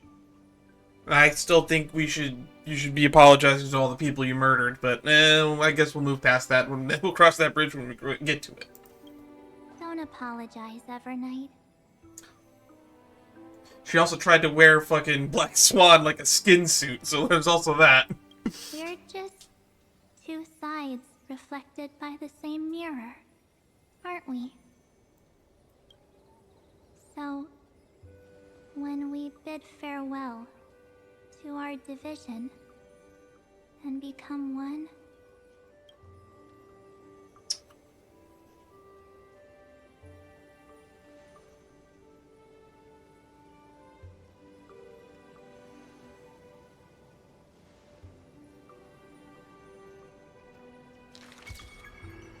our memories will only grow more beautiful.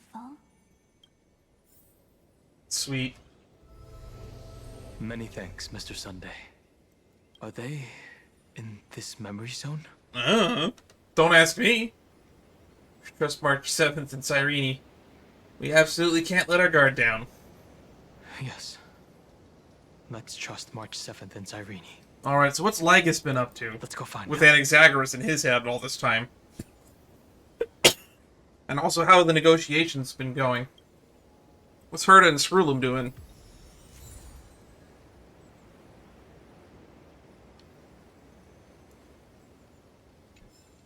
It's unusually quiet here. March 7th isn't here.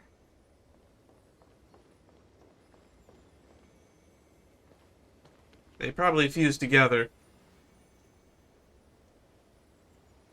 Evernight, question mark? Get ready. We can't give her any chance this time. Three of a kind. Two pair. Ace.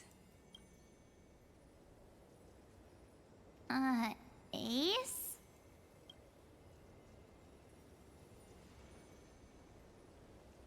I'll be honest, I don't remember this stupid code. This stupid passphrase.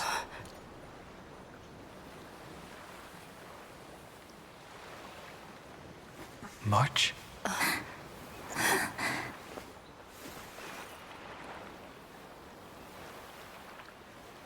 Of course it's me. It's been a while. She still has the eyes, though. Welcome home, March. I'm back. Are you, though? Finally. Oh, that's so beautiful. That is a piece of artwork right there. Snap a photo. I'm gonna snap so many photos. Finally. I can talk to you all. At last. You're the one that protected us. Evernight, she's gone. Don't cry, Arfal. Don't have to start telling jokes.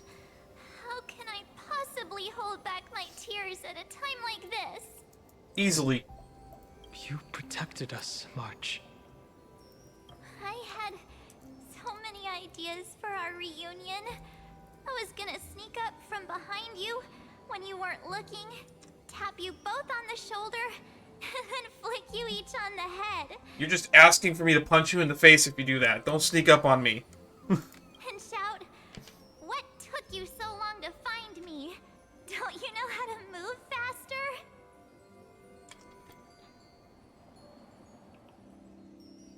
We were here first, Sniff. One way or another, we will always find our way back to each other. Stop being so serious. Aw. I'm just so happy. Man, we got a lot of screen caps just from this 2-hour segment. We both know that you've been by our side this whole time. This Trailblaze journey wouldn't be complete without you. We'll not only trailblaze into the future together and save the world, we'll also return to the Express together and head towards our next destination. I'm also a little sad. I kind of hoped that Black Swan and or Sunday would have taken this journey with us instead of just staying on the ship. The train, whatever you want to call it. After we complete this trailblaze, let's hold hands and head home together. Oh, Evernight's gonna get a line? If a new life is to be born, its seed has to be dead. March 7th. When you bid farewell to your past and are born from the six-phased ice, have you thought about the version of yourself you want to see in the mirror? As of now, I have no intention of making choices for you. You've already decided on your next destination. So, let me exercise Oblivion one last time and wipe the name Pure Child of Anasrava from your mind. Wait a minute. Is that Cerydra in the other crystal?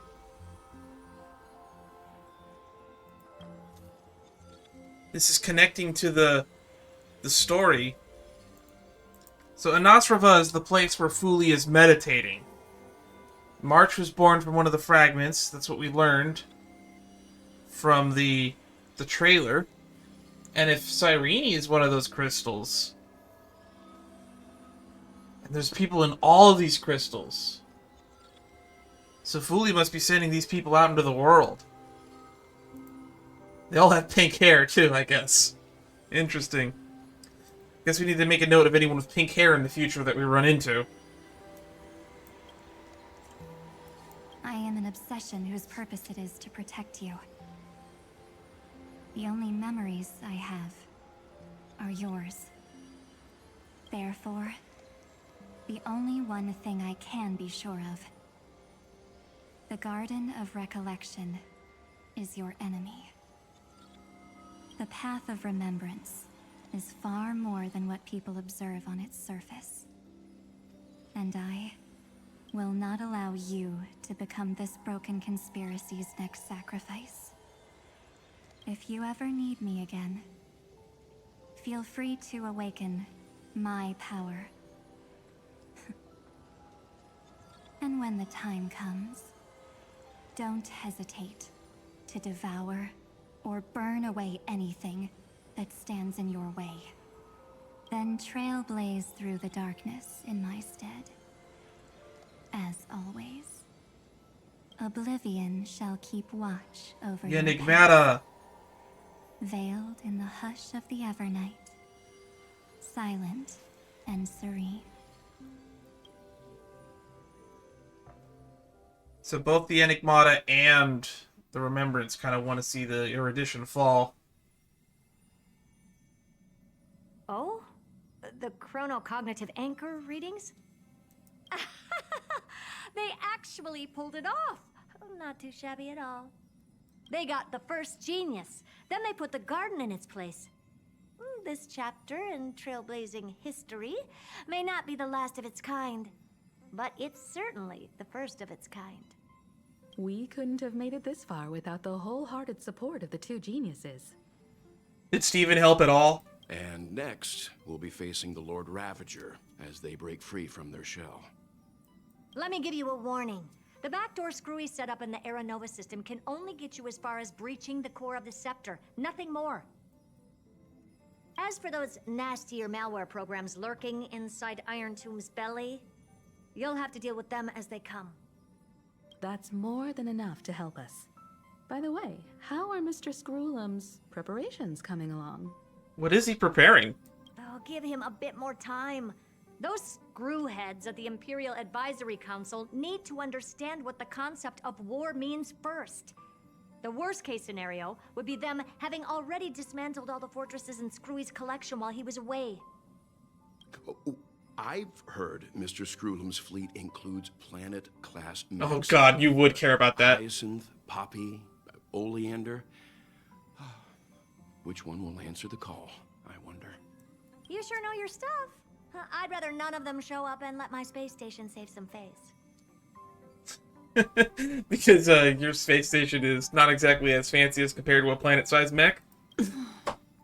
The memory of this decisive battle is bound to be absolutely magnificent, isn't it? Sorry to keep you waiting, everyone. I also have some news to share. So how was your time after you pieced out of there? The Xianzhou Alliance has replied that they're willing to offer what modest support they can in the campaign against Iron Tomb. Good. The Alliance? Not just the Luofu? This is really good news. With this, our odds of victory just went up another notch. Whether this news is good or bad remains to be seen. What do you mean? Something has happened that even General Jing Yuan couldn't understand. He urgently wants me to inform the two geniuses that Amphoreus' causality has vanished from the matrix of Prescience Ultima. Oh. That's not good. But then isn't the matrix of prescience based off of Noose's calculations?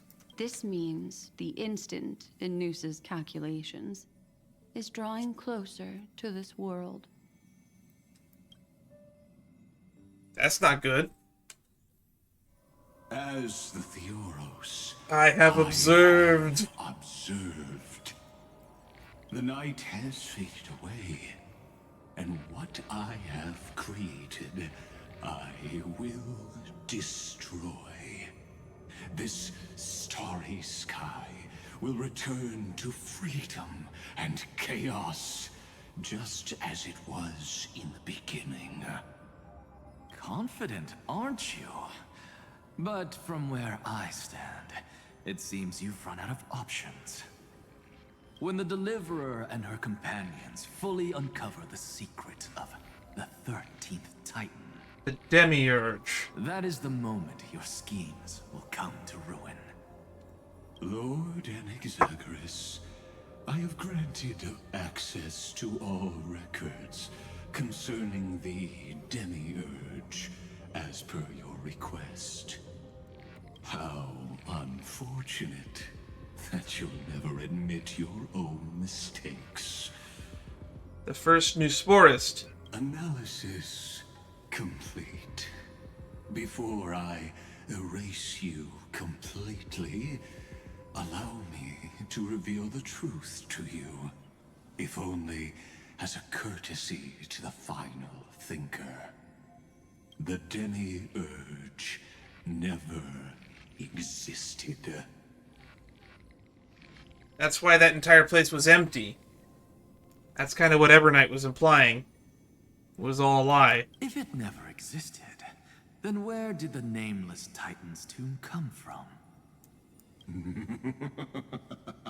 Isn't that exactly why it's called a tomb? Because it only houses the remains of what once was. Let me give you an example from a story you're familiar with. A sage from the grove once conducted an experiment. He took a chimera embryo, removed its head before maturity, and continuously stimulated its body to make the chimera believe it still had a brain, then nurtured it in an ichor vessel. I don't like this story. Remarkably, this chimera regrew its skull, but it was completely hollow inside. It had reserved a space for a brain it never possessed. The experiment was over. The sage had assumed the shell would perish once the stimulation ceased. Unfortunately, he was wrong. Driven by instincts, the chimera's body seized the sage's head. So that's it. I was stuck in a flawed line of thinking. You've got it. I knew you'd understand. The 13th Titan never existed. But the scepter must believe that the Titan exists. I killed that Titan with my own hands. That life form called Demiurge was excluded from the extrapolations from the very beginning. This is the only way to make Iron Tomb complete. Interesting. So what was it that you removed? Yes. Iron Tomb is a headless giant. And to become whole, instinct will drive it to seize another head. Ah, so it's going to seize Noose's head. That's the goal. Noose. The erudition. Your Titan. The Eon of Erudition. I see. So you were afraid after all. Afraid of history repeating itself. Of losing control over your creation yet again. You had to resort to turning it into a mere puppet. I shall shackle God with my own hands. Iron Tomb will connect to their body, infiltrate their mind, and guide all their extrapolations toward the destruction. So that's the end game. I hear it. The tolling of the Doomsday Bell. After 13 heartbeats, my first and final thesis shall converge at the end of the universe. As for why I buried the Demiurge in a corner of my memory, oh, regrettably, the answer wasn't about fear. Then what was it? I simply forgot. Long ago. Nothing more. Got it. You just forgot. Cool. How inconvenient or plotly convenient.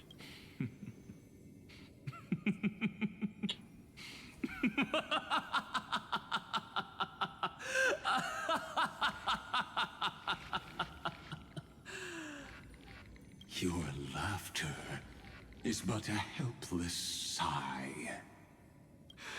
Helpless? What a joke.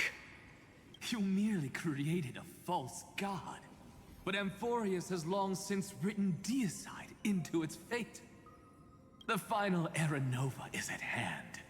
Why don't you wait and see? The Deliverer, myself, and this world will together prove that the original Noospore, the ultimate truth of the universe, is anything but destruction. See you in the next life, Sage.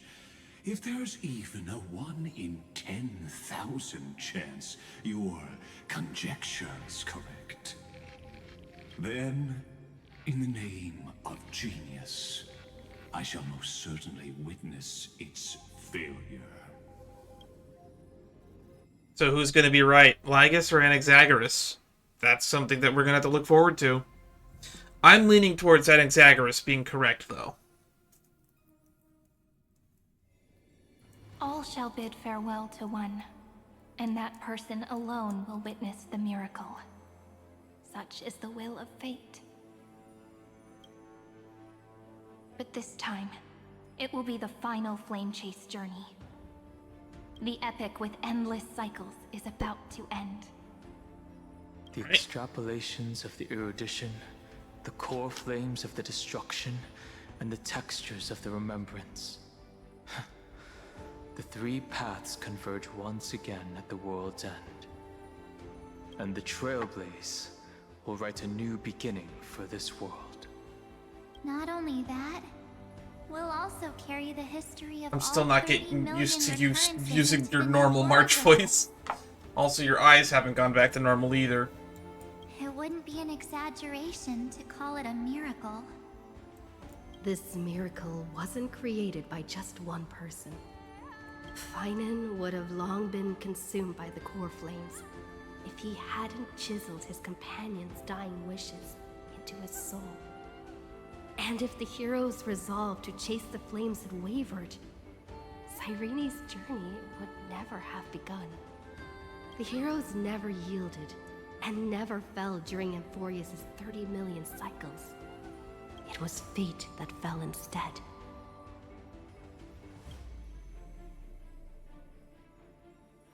Let's complete the final Era Nova. Let's march towards the final battle against the destruction. Let's carry the memory of the 30 million recurrences into the future.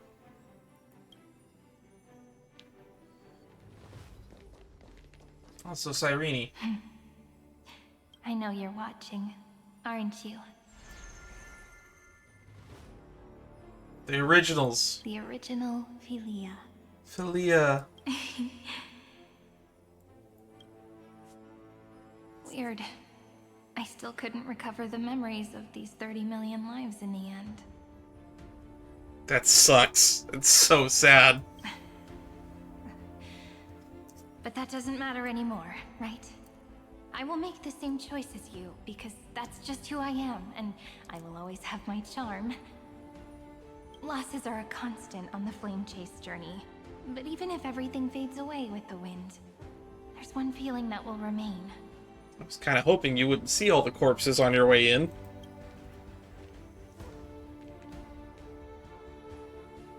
Love will always exist, right? This will be a romantic story. Let's write an ending, unlike any before. For this world, we so deeply love.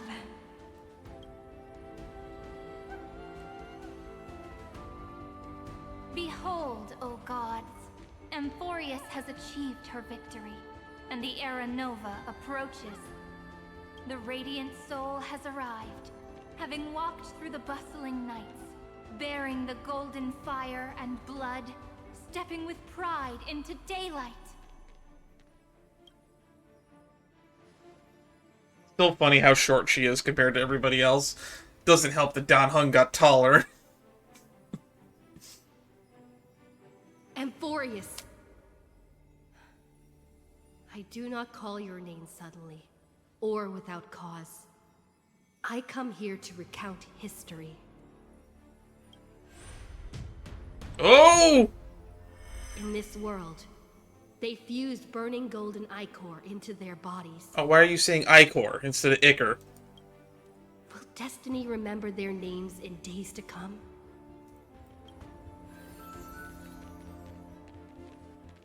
Whoa! Isn't that gonna be way too many names to remember? 30 million times 1,000? No, wait.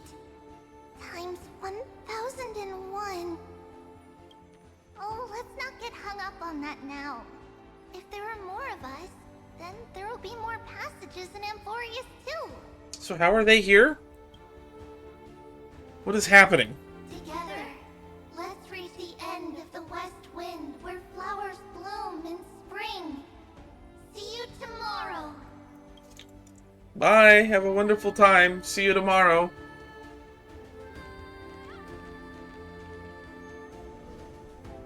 What just happened there? Okay, we're gonna see one of these for everybody. Now, the people of this world will no longer be bound by a single rule, but will make their own laws. Though the Imperator's figure may seem rather small against the stars beyond, she will suffice as the cornerstone of the world and become the foundation of the greatest empire. Looks like this will be a feast that never comes to a close.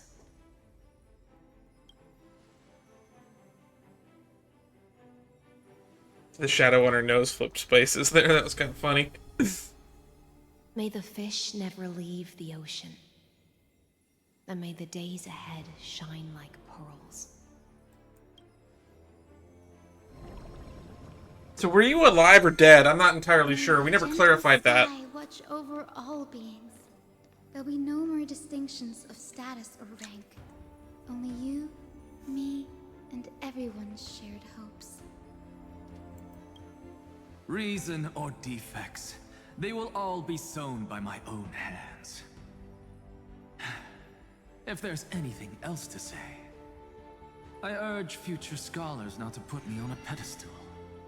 Just make use of what I leave behind. So were you the same one that was in Lygus' head?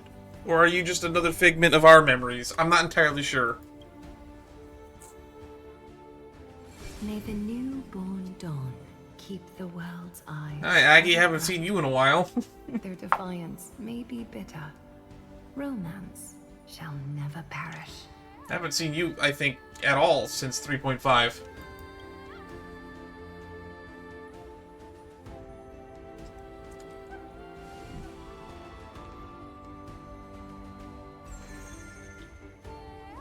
In the name of the son of Gorgo, warriors shall fight for strife, not with glory as their end, but to march forward in its light.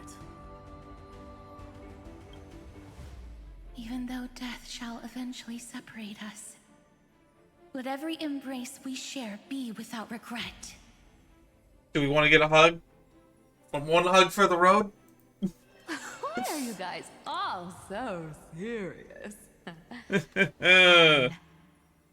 Then I'll wish for there always to be water in deserts, and gold in fertile soil. A river in a dry land. No, wait, wrong game, wrong game.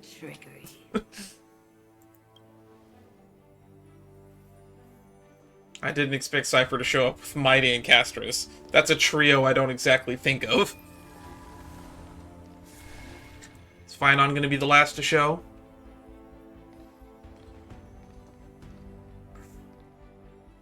Earth shall protect the... Oh, I kind of forgot that you have the Earth Core Flame right now. Eternally sustaining life.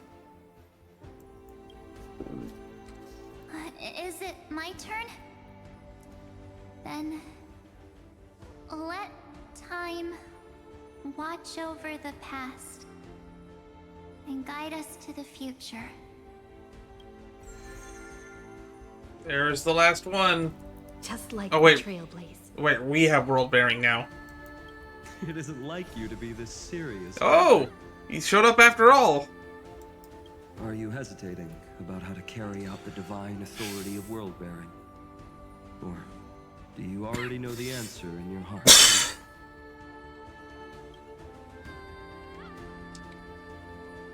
That's right. Just keep moving forward. In your own way.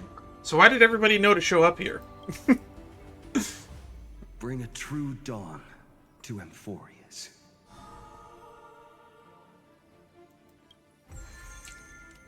Alright, Demiurge, let's go!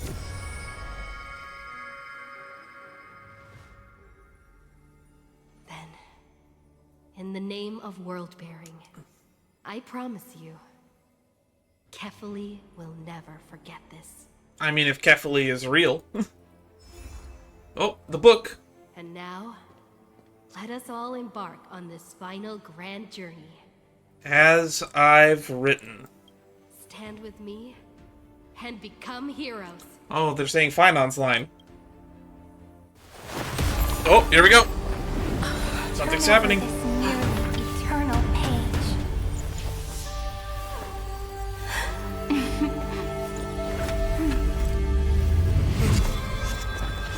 Like a trailblaze, write an ending unlike any that ever was. Oh, that's such a cool effect. That's so cool. In the legend's ending, the world was pure chaos. Then the gods cast down the core flames. Oh wait, this is the Titans were born within. This is the Saga of Heroes. The destruction's black tide fell to the ground, as Doomsday's distant reckoning resounded. Yet still, there were an alternate giants who version chased of the flames, the leading trailer the from the way beginning. to Way back when in abandoned 3.0. Flow, golden blood, flow. Converge into a boiling river that flows across the divine inscriptions of this world. Aglaia the Gold Weaver. Aglaia, the chrysalis of gold. Oh, chrysalis of You gold. must caress the holy city's web and hearken to the sounds of the stars. Alright, the three-faced goddess There is shall be next. the three-faced goddess traversing through myriad passages, bearing tidings to you Annex from the Agris is universe. next, right? Anaxagoras of reason has enough knowledge to refute the world and to stir up a torrent capable of enlightening all. Alright, Hyacinthia and Midamos are next. Go seek the holy maiden who severs dawn from dusk, and let the sky become the slumbering cot from which she wakes. Oh, the bird still gets shot? Make him return. Mighty Most, Okay. the lance of fury, pierce the enemy's king with Kremnos' heroic souls. Set her Sephira. west, Cyphera, the coin of whimsy. Command the frozen fate to once again flow. And that hand of shadow, Castorus, the master of the River of Souls. She has been granted the right to embrace and warm new life. Now blossoms at her fingertips. That's so sweet. You will hear the chalice of plenty reverberating through eternity. You will see the Veil of Evernight visiting before the And there are break no of dawn. silhouettes now. Until the journey's end, Dawn may all Hung walking beings through the reach desert. The end of the earth. And the nameless new king ascends the throne alongside countless heroes. Was Cerydra actually there in the to first embark trailer? on I the don't grand remember. mission of deliverance. Well, I guess get some epic I screen have time. witnessed the distant past, where the blazing sun once etched the footprints of humanity. The children of humanity, Alright, known as no the more Crisis silhouettes. Heirs, have restored the gods' core flames and once more upheld the world. Are we gonna get seen with Cyrene at the end like we did in the original Losses one? are a constant on the flame chase journey. Oh, that's among which Hycelin's even art. life So itself beautiful. holds little Evernight, Dawn Hung. Therefore, And we cast Cerydra. even ourselves into the flame. We never got to see those arts unsilhouetted. Only to inscribe the opening stroke in the poem of creation. Oh, are we gonna cut to Herda again? Like we did last time too? Oh, no, never mind. Idis Elysiae it is. At the beginning of time? Of course, this will be a romantic story like none that has come before. There she You think is! so too, right? Cyrene! To be continued, okay.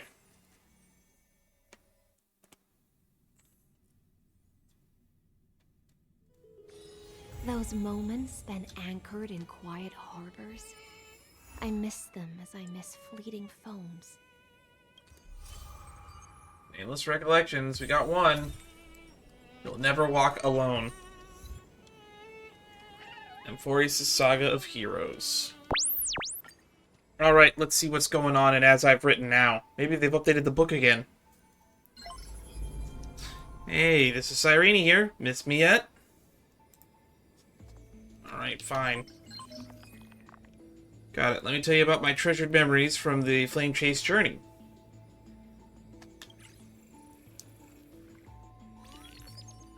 Alright. We have a mail feature. If a successful flame chase, Breeze the Fleetfoot seizes gold, Castrum Kremnos, Age of Firearms, Daythunder Knight, Vanquish. Sender, Cyrene, recipient blank. This page of the story comes from the 4,048. Okay. Ethereal recurrence and the almost perfect flame chase journey. Imagine the war to conquer the oceans had not failed if the Empress of the flame chase had not fallen, but instead achieved a grand ambition. General cheers clattered, ebbed and flowed throughout the tavern. This girl playing chess yawned and tossed the queen piece onto the board. As agreed, 100,000 balance coins. Pay up. No way. A little girl like you must be cheating. The candlelight flickers, casting the shadow of the towering opponent. In the corner, the musician stops playing the violin, revealing a subtle smile. You seem unfamiliar with the proper etiquette, sir. Fortunately, I know a thing or two about swordplay.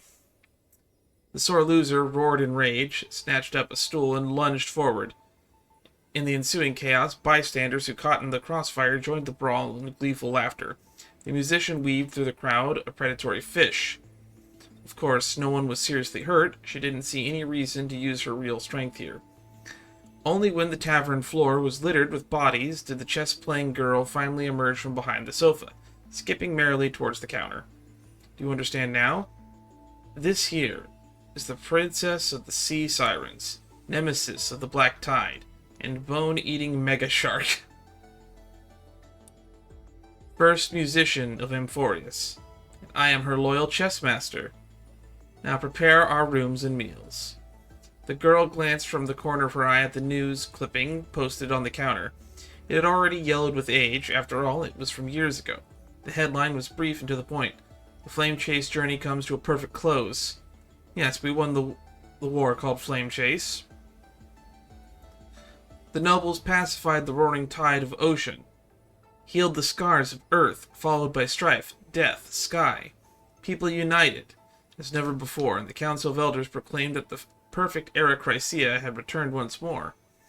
However, the Era Nova never came, and the Imperator, along with her loyal Gladius, vanished without a trace.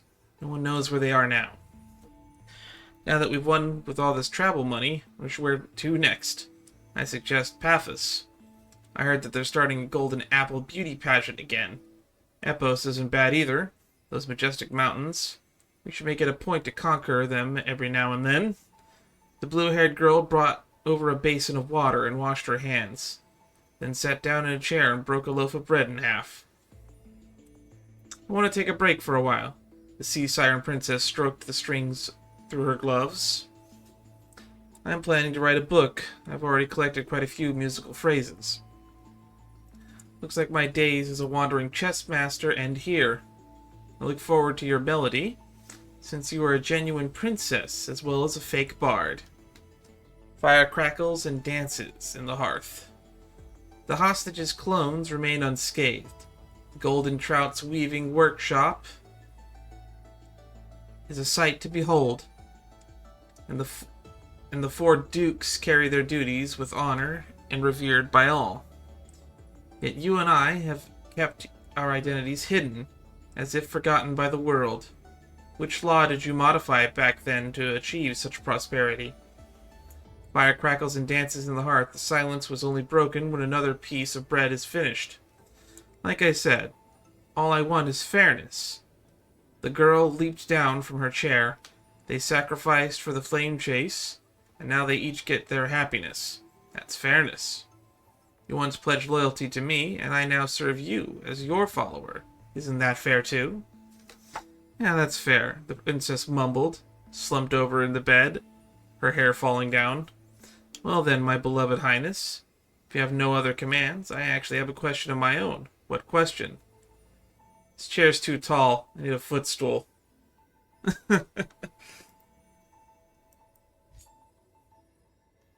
Sender Cerydra, recipient blank. This page of the story comes from the 6,269th, 299th Eternal Recurrence, an unexpected inheritance of divine authority. Imagine if it were Zagreus who received the divine authority of law, and the swift-footed feline thus ascended to the pinnacle of power. Dear God.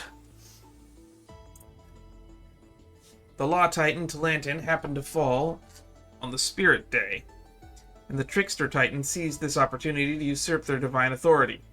They proclaimed their laws to the world. Gambling. A ruler wants to expand their territory, put power and the land to the bet. A mortal seeking divine authority? Go roll the dice with gods. And so the mountains, rivers, cities, and people of Amphoreus all became mere stakes in the game. Overnight, countless aristocrats fell from grace, while nameless figures began to rise to prominence.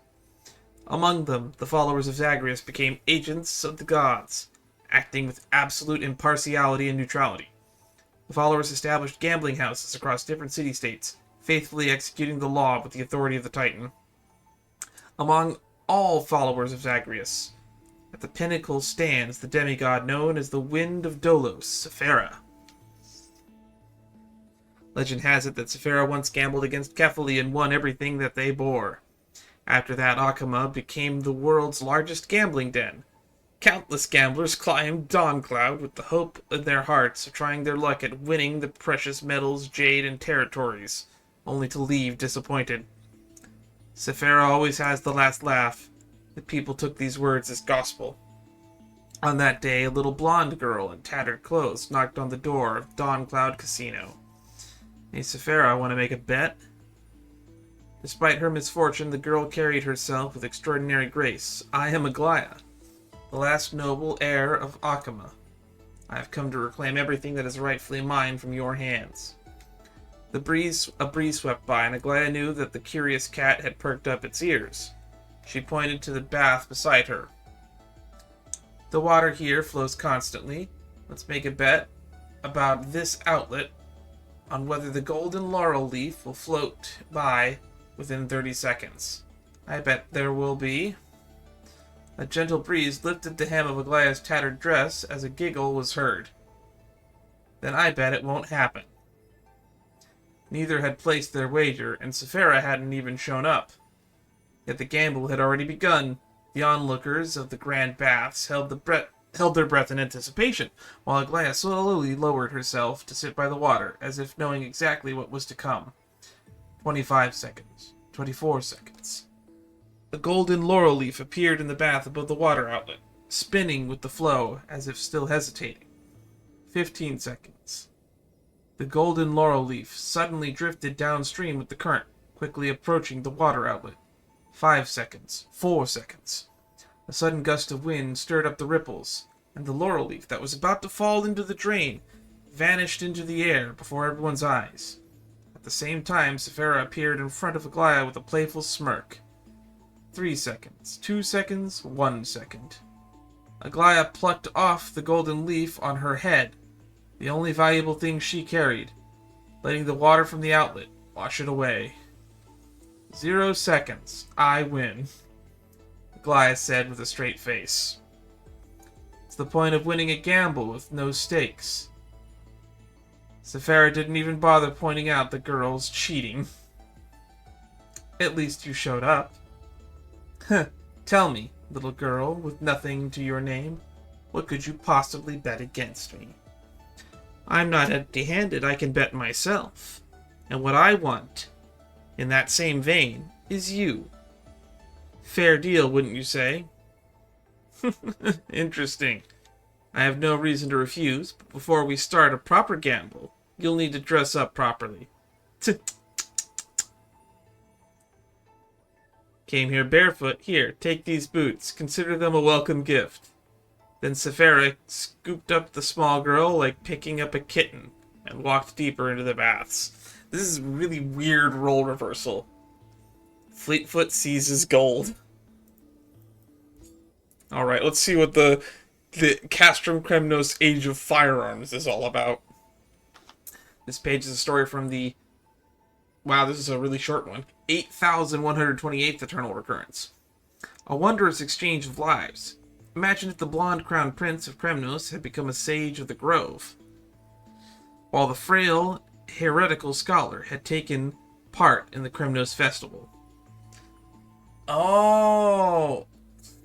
This is why the one weird one that was mentioned where with an Anaxa was spelled with a K. Anaxa. Mother, I have arrived at the Grove of Epiphany. All is well, please do not worry. The blonde youth wrote a letter home after meticulously arranging his new living quarters. My fellow companions at the Grove have been very kind to me. However, there's one thing that puzzles me. People often say there are no words in Castrum Kremnos' dictionary. What's all that about? Also, there's a school in the Grove called the Helektra that focuses on physical training, seeking to discover the self through the muscle conditioning. I'm quite drawn to it. My child, do you remember how my name comes from Gorgo, the first founder of our city? Legend has it that someone erected a monument in their name while they were still alive. When Gorgo discovered it, they personally erased all the text from the stone. The Kremnoans revere ancient customs, and since then, only blank stones could tell of great deeds. There's another theory. No descendant believed that their achievements could surpass that founder, so none dared inscribe their own deeds. Over generations, this somehow evolved into Kremnoans being perceived as martial powerhouses, who look down on the written word. That is also why I sent you to study at the Grove. I hope that you will return to bring the winds of cultural revolution to Kremnos. As for which school to choose, Mother supports your decision. His mother wrote back a long, flowing letter. The young man was lost in thought until a cold voice interrupted. Wrong. Only now do I understand, having no words in their dictionaries, the Kremnoans' true foresight. Rigid text only holds back human progress. Anaxa? What are you? The blond youth recognized his classmate, a loner whom none of his companions had ever gotten his name right. Call me Anaxagoras. The green-haired youth sneered with displeasure. The young man tugged his eye patch, his uncovered eye brimming with equal parts mockery, indignation, and arrogance, plus a hint of unfathomable depth. The truth is already in my grasp. Watch as I turn this decrepit world upside down. The blond youth unconsciously sized up those hands held truth by Kremnoan standards with such feeble strength. One couldn't possibly preach any truth to anyone. After all, truth only exists within punching distance. Mother, I have been pursuing my advancement under the Heliocathist school. Something interesting happened recently. The Grove expelled a student who allegedly attempted to resurrect the dead through alchemy, violating the ban. I find it rather regrettable. P.S. I have attached a preliminary draft of the dictionary with this letter. Mother's reply came late. My child, your father has recently restarted the Kremnos festival, but he still hasn't found a King's Aegis champion that satisfies him. I don't understand his intentions, but I can smell the fog of war in the air. I received the dictionary and it brings me joy. You know, I've never wanted you to become a puppet of strife. Long time past. Mother, the Council of Sages will nominate me as the Heliocathist Sage. I heard that my father, Europon, the king, is gathering warriors to ignite the Chrysos War, raising arms against former allies, and will soon attack the Grove of Epiphany. I am deeply ashamed of this. The Council of Sages has decided to send a letter of peace negotiations. If it can survive the flames of war and reach my father's hands, I implore you to reconsider his military actions. There was no response to this letter. When the Kremnos army finally arrived at the gates, Midamos, the Heliocathist sage, led his fellow scholars and defended against the enemy. At last he saw with his own eyes the new King's Aegis leading the army, a man with green hair and an eye patch. Though dressed as a Kremnos warrior, Midamos recognized him instantly, his former classmate, Anaxagoras. How? The blond man was filled with confusion. Was he the one who won the Kremnos festival? With such a frail physique? Has Kremnos really fallen this far? As if hearing his thoughts, the green-haired man twirled his gun while letting out a maniacal laugh. Alchemy has brought Castrum Kremnos into the age of firearms. Now let's show these old fogies what the king's one-turn kill school is made of. Wow, one-turn kill school.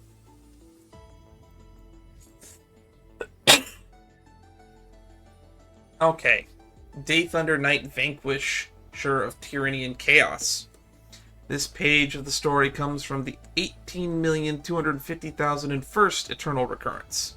A chance encounter between two solitudes.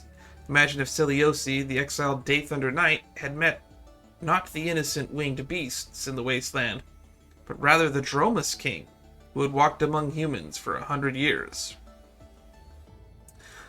Years later, as she watched Hyacinth, the Chrysos heir, ascend to the heavens, Celiosi the Daythunder Dromus Knight, so silly, would remember the moment when she was exiled to the surface by her people, and her encounter with that walking mountain. At that time, Terravox, the Dromus King, had been wandering alone in the mortal realm for nearly a century. It silently watched over the myriad lives during the Chrysos War, occasionally witnessing spectacular sights. Like when the radiance of the Lance of Fury struck down a floating fortress, raising waves of dust that engulfed buildings. However, on that day, a young girl stumbled out of another fallen fortress. Her short jacket was soaked with golden blood, Yet before losing consciousness, she managed to raise her broken blade with the trembling hands of the approaching Dromuses. Perhaps it was loneliness perhaps it was determination in the girl's eyes, or perhaps the sight of life perishing like this was too much. Terravox took the girl named Seliosi. Seliosi was a girl of few words. The only hobby she had was to hone her skills. Among all the Chrysos heirs that Terravox had encountered, none possessed such extraordinary talent as Seliosi. Years later, when Terravox sparred with Seliosi and found themselves evenly matched, the beast realized that this skyfolk with the golden blood would surely leave their mark in history. However, seeing the stubborn determination buried deep in Seliosi's eyes, Terravox began to worry that this exceptional power might bring her not only glory, but perhaps even greater tragedy. One night, Seliosi sat atop Terravox's head, quietly gazing at the moon that flickered in and out of the clouds, and the floating fortress that appeared as tiny as an ant. After a long silence, Terravox finally spoke. "Grumph. We've journeyed together for so long, yet we've never truly had a heart-to-heart, Seliosi. I wish to know your aspirations." The girl lightened her grip on her short blade. "I have witnessed the hearts fall into the abyss of evil because of absurd beliefs. One day I will return to the fortress of Dome, kill Aquila, and set humanity free." Would killing the god be all it takes to set humanity free? The girl remained quiet, her stubbornness filling the silence. "Seliosi, you've only met those who worship the sky, but I've been to hundreds of city-states. I've witnessed lands of death, where entire cities voluntarily set themselves aflame. And I've seen city-states that worship death practicing austere penances in the ice and snow. That all the more proves that they are prisoners to the Titans. If you were like me, born from the bosom of the Titans, you would understand that Titans are more pure-hearted than humans. They hold neither preference nor hatred for their creations. They have long since handed over their power to choose our destiny to us. Easy for you to say. What am I supposed to do? Look, kid, I've told you. The choice is in your hands." Dark clouds obscured the moon. Floating fortress suddenly vanished, as if it too were terrified of that shadowy presence. Then as the clouds retreated, the fortress was nowhere to be found, while the moon remained unchanged, shining ever brighter in the girl's eyes. "Terravox, I've made up my mind. I want to go down to the mortal realm, just like you. I'll save humanity the human way.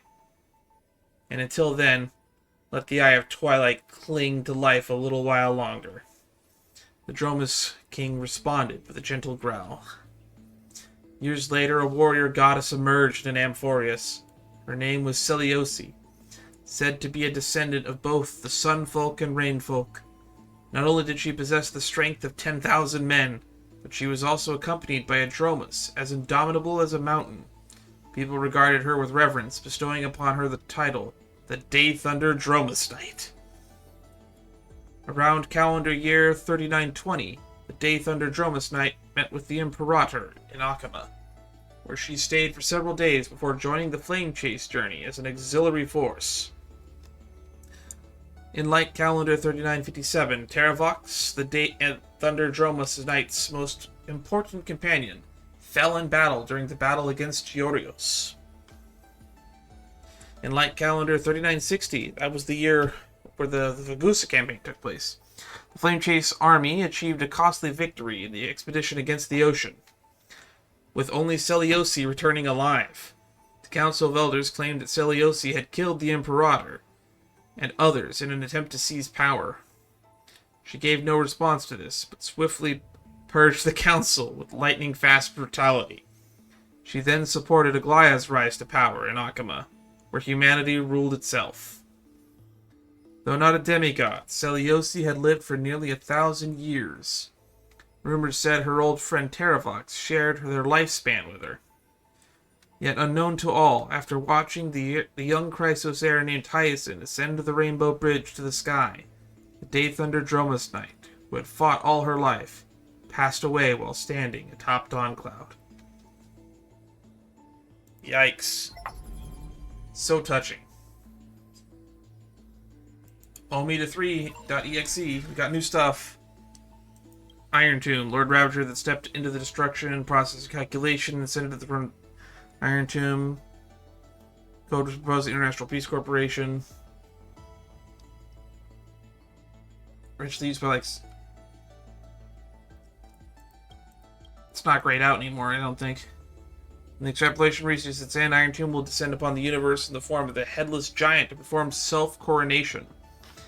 Tracing the path energy for erudition, connecting Noose, and transforming their calculations into destruction. Containment measures. Admin note.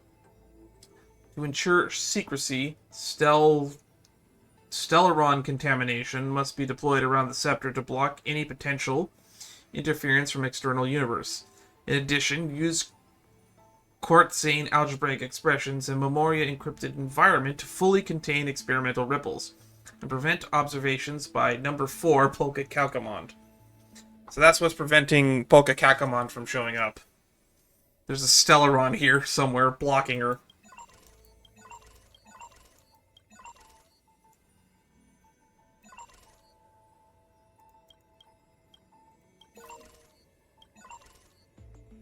Alright, Titans Chrysos heirs. Electrical signals created from the bases of the 12 factors, the Titans and the Chrysos heirs conjugate constructs mirroring the Aeons of the Pathstriders. By having the Chrysos heirs inheriting the Titans' core flames, the electrical signals iterate and improve through the rivalry of inheritance.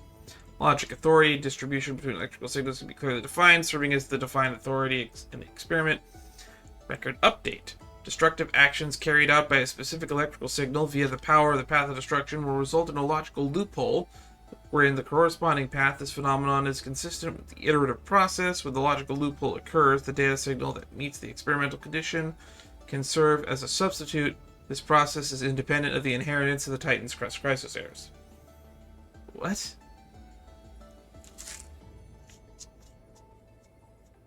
I can't make heads or tails of that. Oh, there we go. Oh.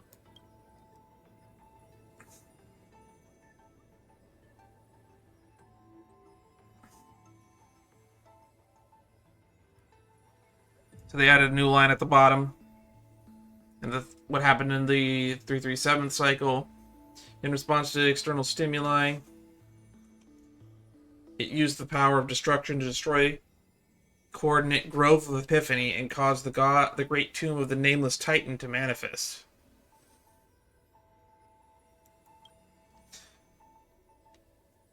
Track Sky, Premium Mobley Devotion.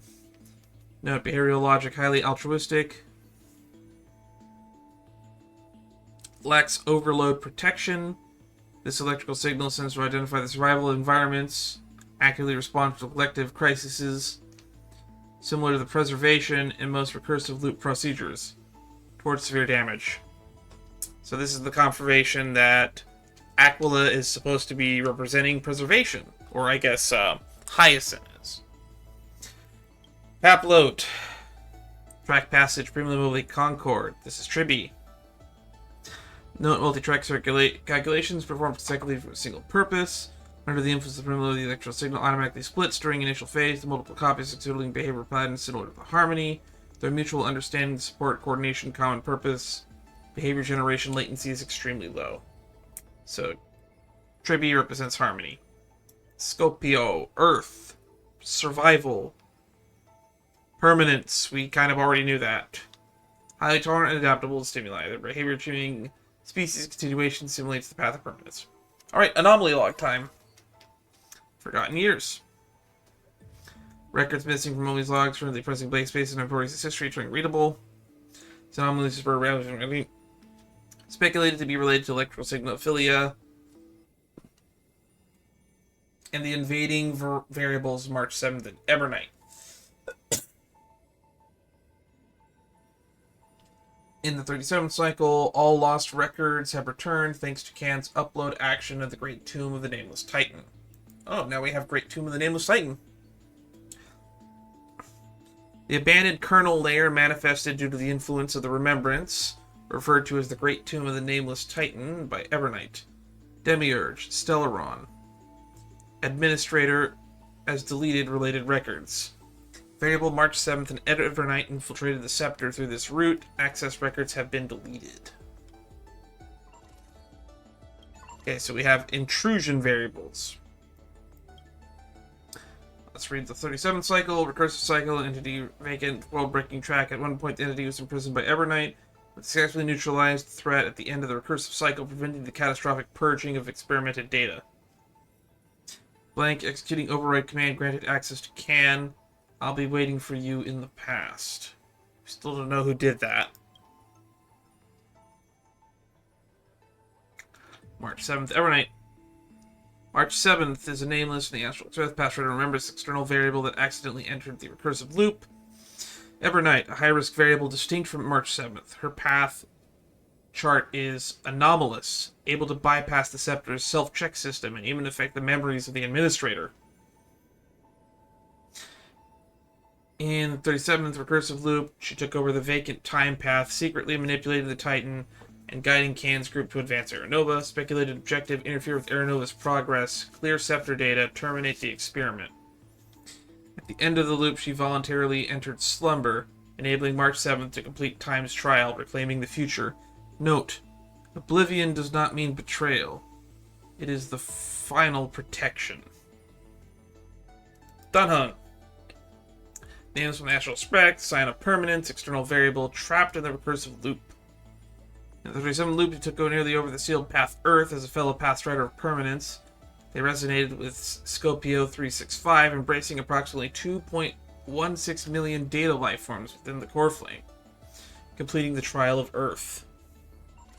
Alright. Error log. Observational record of electronic signals, hostile behaviors.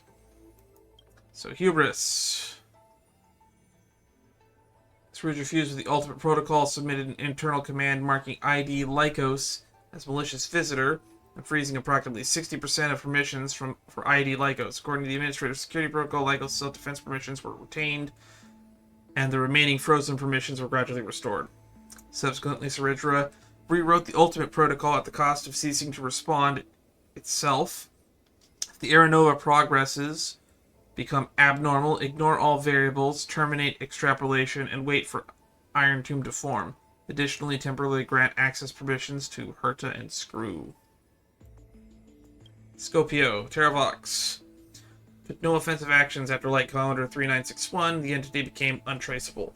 During the final phase of this recursive loop, Terravox was briefly detected. Theory was the data was concealed by Evernight. Though Castellana's indiscriminate assault on the Grove, Terravox managed to destroy itself via destruction, creating a logic anomaly in the Earth track.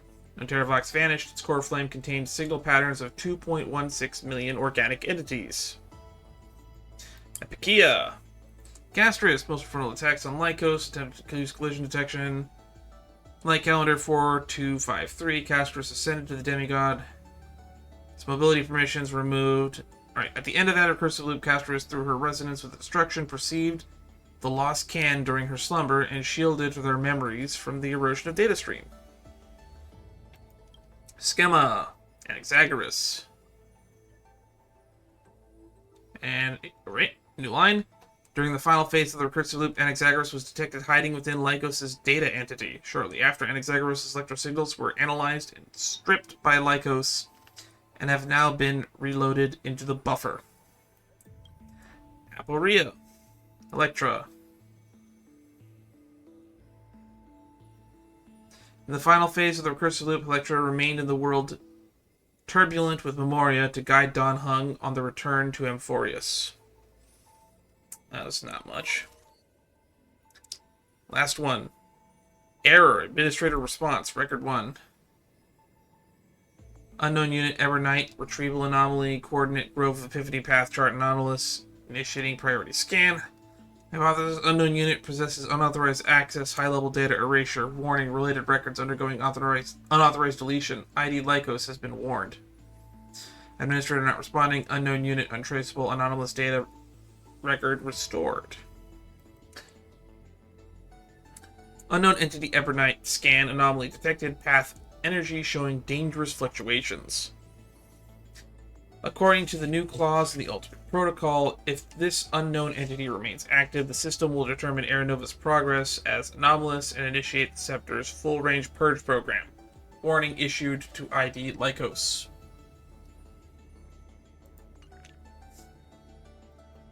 Alright, let's load this thing. We got a bunch of new things to read. Chessmaster Monarch. Final chapter. Who will win? The fanatical followers of the Eon of Erudition? Or the audacious plots of the Monarch playing against heaven? The Atavis search forest's monkey creatures?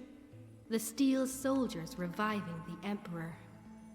That Theoros's visage of arrogance? On her chessboard, all faded to null. Wow, a reference to both Dr. Primitive and Rupert, throwing shade on both of them, as well as Lycus. In the name of Amphoreus, I will grant freedom to blind faith. The monarch stood before the inorganic throne, driving the scepter into the Emperor's vacant gaze. Even the gods beyond the sky shall crumble like the Titans, as she swears to seize the glory of conquering the stars.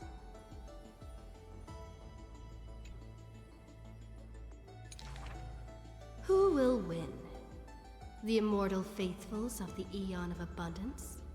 Or the storms dancing between the chessmaster's fingertips? I wager on the Abundance. The pawns slay the birds. The horses trample the wolves. The chariots smash the trees. And the queen severs the head of pestilence. In the name of Amphoreus, I will grant immortality eternal rest. Damn, she's waging war on every Aeon. The pawns...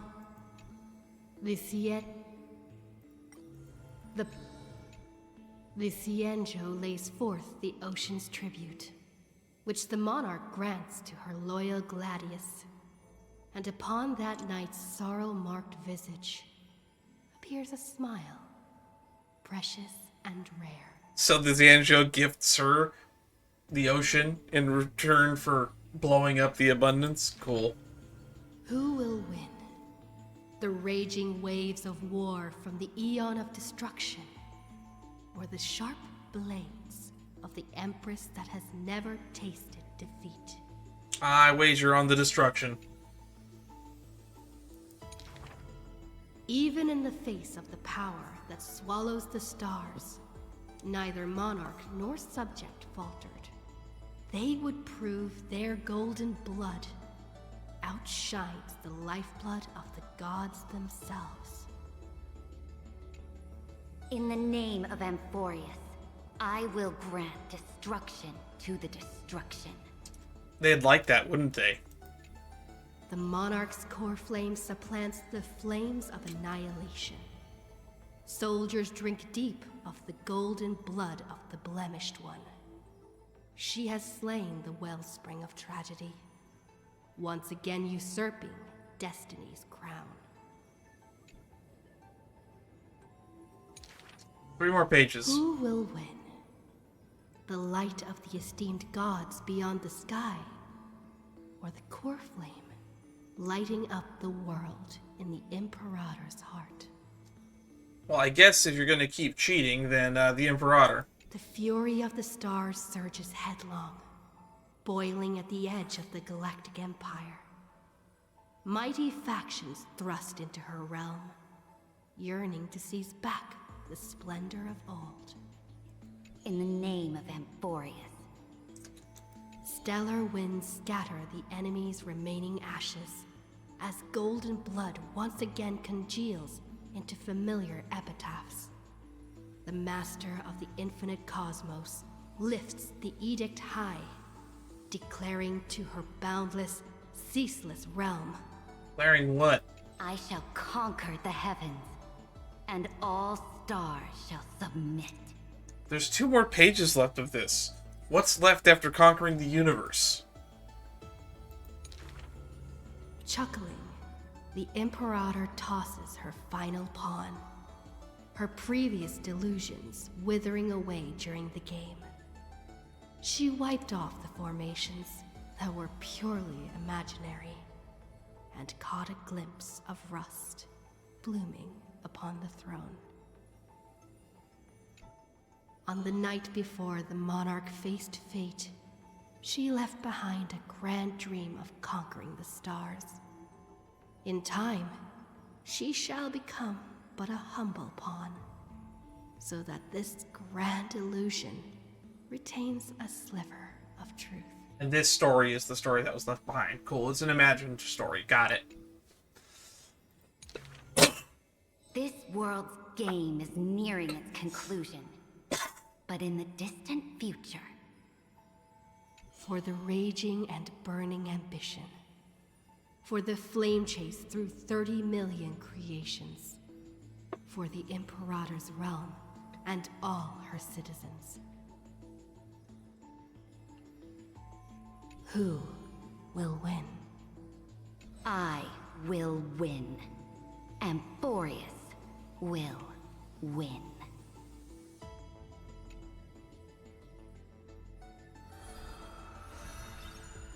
Saga composed.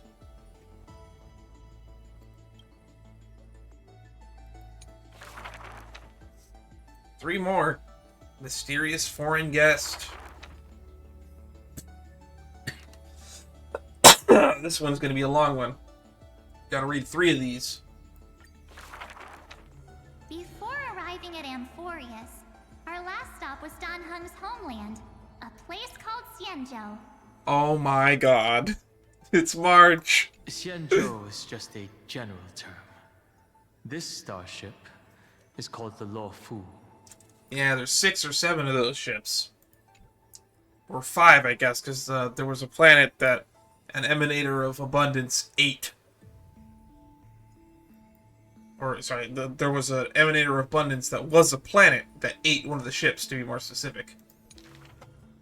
I had some wonderful times there practicing sword. Loved this event. This event was funny. Hey, which is stronger, the bow or the sword? Probably the sword is stronger, but the bow is not to be trifled with. It's just as capable of ending its foes. I'd say the sword. It can cleave a mountain in half. You've been watching too many Immersia. I've been working my butt off just to avoid using a bow. Come on, let's become weapon masters together. Don't you use a bat and a lance and a hat, and I guess a pen now? To master a skill, one must first find a mentor. And I ended up with 2 of them. So, sometimes I run laps, sometimes I lift weights, and sometimes I do both at the same time. It's a really fun event. I did a full playthrough of it. You can watch it. I don't remember the episode number, and maybe when I put this on YouTube, I'll put an iCard, or maybe when I'm editing this, I'll put a link to it.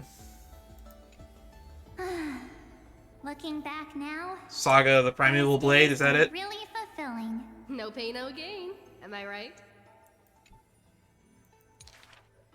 Between sword practice sessions, I occasionally hit up the food stalls in Arum Alley to recharge with some delicious eats. Berry pheasant skewers. Oh, Master Yun Li was right. These berry pheasant Called it. skewers are absolutely delicious. Hard work pays off. I like how we're in the Saga of Heroes about Amphoreus, but because it's about March, we're just talking about, like, the 2.5 update, or was it the 2.4 update of the Xianzhou Luofu. I can testify. March really did defeat countless training dummies. Those wooden dummies aren't exactly easy to break. It takes real skill. They're also Arumatons, which means they can fight back, too. They aren't exactly dummies, either. Every hero's story needs a villain. And when it comes to Scott! the heroine March 7th nemesis, it's definitely gotta be Scott. Rather than a freight skiff, maybe an IPC eco ship would suit him better? Ugh, why? After all, he's got a knack for talking like animals. Scott. Never change, Scott. We love you. During the decisive battle, I defeated Scott with my epic move, Star Shatter Shard Supreme. But we're showing the image of the time where Jiao Cho put laxatives in their food. Did you actually master that move? Well, naming moves doesn't cost anything. There's still some space left, and I just happened to find a nice photo. The floor is yours, Master Dan Heng. Don't be ridiculous. It's clearly Dan Heng's brother here. As I thought, March has some hidden powers there too. What are you insinuating, Dan Heng? Statue of Dan Feng, for those who don't know. Or who are not paying attention. Who am I kidding? People that skip lore are skipping this section of my stream.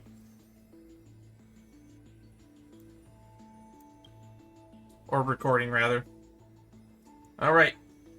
Act 4. In memory of our first trailblaze together. The three of us. Oh my god. Fucking Japard photos. On average, we got a wanted poster for every 3 planets we visited. If I could have used my hidden powers back then, they wouldn't have dared to draw me this ugly. Actually, I think your drawing came out pretty good, all things considered. Even Japard was proud of his drawing of you. With Hook was fun. Those kids under her command have quite the hidden talent. Yeah, one of them can literally transform into other people. When both players in hide and seek are experts, it will turn into a contest of who can last longer without food. That's funny. On the day the overworld and underworld were connected, I too took the first cable car. The seats were so hard that day, my butt was killing me. Let me teach you a trick. Just keep standing instead. Then how can you even call that sitting in a cable car? Well, you can stand in the cable car. For the sake of walking smoothly towards tomorrow, we sealed away the truth of the decisive battle, along with our memories, in a box. Yeah, I still don't feel that was the right decision. All these... Fuck, I had to say years later. The juice that day was delicious. I want to drink it again. Yeah, I feel like Kikolia's deeds should have been publicly known. Ugh, that's Jim Roger bread soda. And what's with that March 7th themed blue and pink color in there? That's just food coloring. Hey, you two! Don't ruin the nostalgic mood! Visiting Urillo again for the Soulworm Festival. Ah, the Soulworm Festival. Pretty clothes, specially for the occasion. That we wore this one time. And then they added it as a skin like 2 years later. Oh, look! Don't I look like a princess? So that's how you've seen yourself all this time. I want to change my clothes and become a devil too. God, I forgot how much of a chaos gremlin Stell is. Little ice bear. A sweet little Snow White ice bear. I wonder if it's found any friends yet. When did this picture get taken? I think I saw it in Penacony. Hey, No, you why didn't. don't we turn it into a universal social media star? That niche is already dominated by trotters. Is it? And no, you did not see it on Penacony. That was a guy using the Dreamscape to appear looking as it. That big guy who once raised his fists against us is now the hope for Belobog's revival. I mean, it's a giant terraforming robot. It was never really meant for combat. Mr. Yang was practically drooling watching that. Too bad he wasn't there that time. Not necessarily. It kind of irks me that we just don't bring the whole crew down every single time. Why do people have to stay behind? By next time we visit Eurillo, will it have turned into an ocean planet? What makes you say that? Then wouldn't those polar bears have to be renamed water bears? The data shows that Eurillo's environment is slowly recovering, but the ice shouldn't melt too quickly. Time to remove those floaties from the shopping cart. You can still buy them. We might be good at visiting Lusaka someday.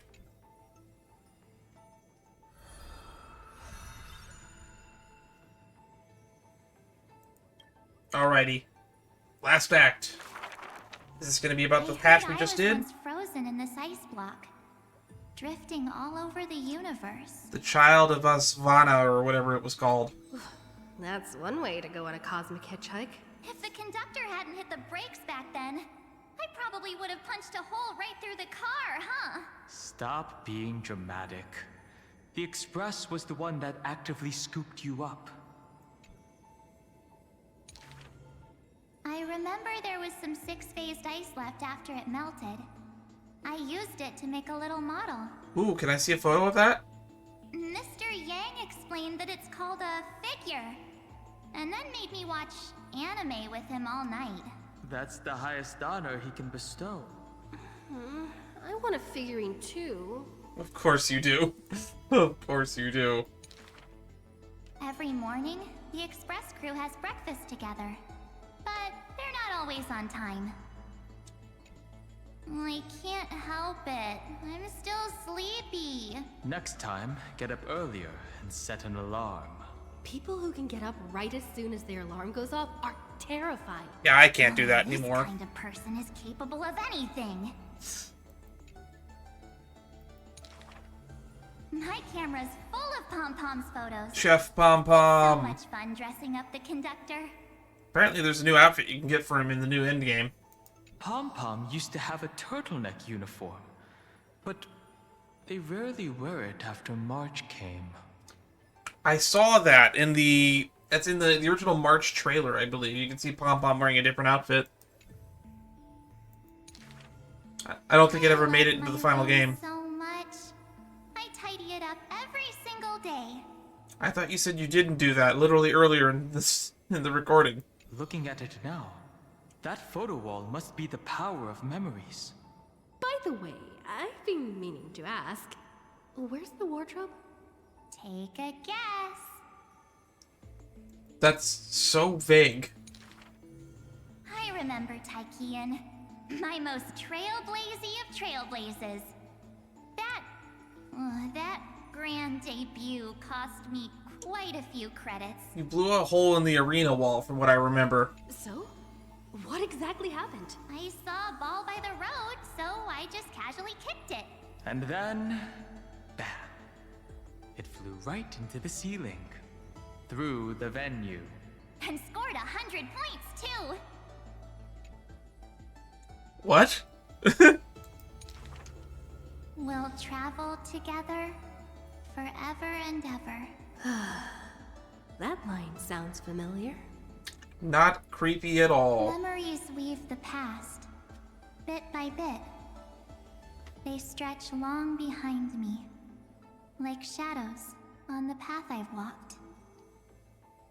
I wonder, what stories will the future me create?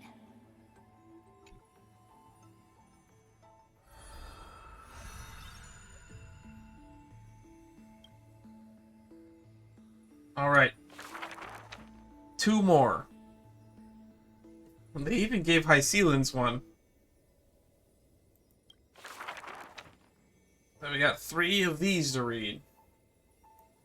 God of the Suffering Abyss. Another century of the Chrysos War. Rust, wails, and the blood of living souls seep into the earth, into the giant dragon's decaying bones and flesh. The trembling bedrock is the giant dragon's eyes, They see dromuses reduced to laborers and food. Mythical beasts turned into weapons of war. War and flames extinguish all their siblings. Yet the giant dragon is powerless, left only with bitter silence and memories filled with guilt. For Earth's trial is to bear the anguish of every living being that walks its surface. It's such a horrific trial. And we thought Castorus had it bad. That's a good question. Which trial do you think is the worst trial? Cerydra's has got to be up there. I don't think we ever saw the Trial of Ocean. And, the Trial of Romance, I don't think we ever saw. There's quite a few of them we never saw. Upon the edge of doomsday, the giant dragon's will lay shattered, its scales broken. What greeted them is not a flower-covered Aranova, but a long-fallen black sword. The Reaver! Oh, we are strangers. Please surrender the core flame for the dawn. Dawn. Dawn? If this puppet of destruction yearns for dawn, then what awaits at the end of the flame chase? Not dawn, I'll tell you that much. The torment of the Black Tide, the sacrifice of their kin. Is it an undeserved destiny, or merely futile lament? I wonder if the last two are going to be Dawn Hung related.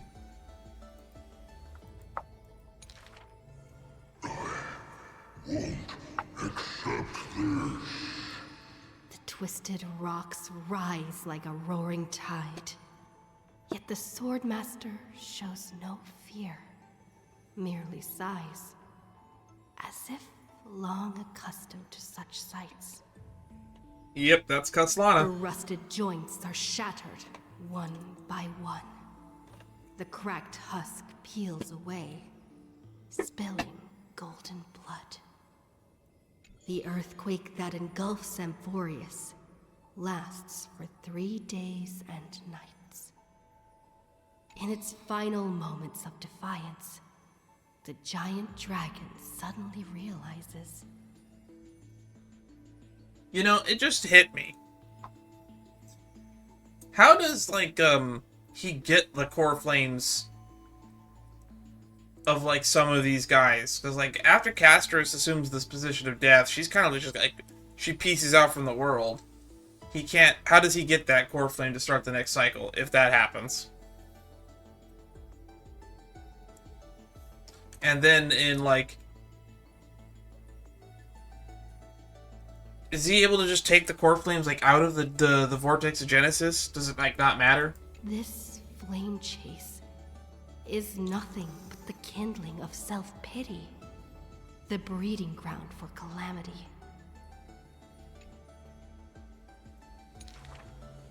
Yet, Earth's end is not dimmed by the shadow of the dark blade. Yeah, like, now that I'm thinking about it, because, like, if Terrorblocks caused an earthquake when he died, that lasted, like, 3 days, because he's supposed to be holding the Earth in place. And, like, Hyacinth was holding the sky in place. So it's like, wouldn't, like, the world basically just die from taking either one of those core flames if no one's holding the authority? In that special recurrence, the blazing sun extinguishes itself to set the destruction of flame. At that time, as the giant dragon sinks into the earth, still chewing on the pain of betrayal, it hears the footsteps of Evernight. I need a helper to watch over time until the very end. Alright. And that's in the most recent cycle. Or recurrence, I guess. Evernight waves her sleeve, bathing the giant dragon in a Memoria tide. And so, the giant dragon sees the past and present of Earth, and understands that the starry sky is forever out of reach.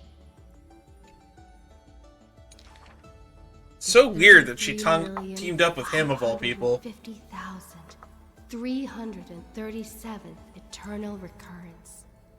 The demigod Terravox feigns their fall, using the tides of memories to dilute their existence, forging an arc with Earth's core flame.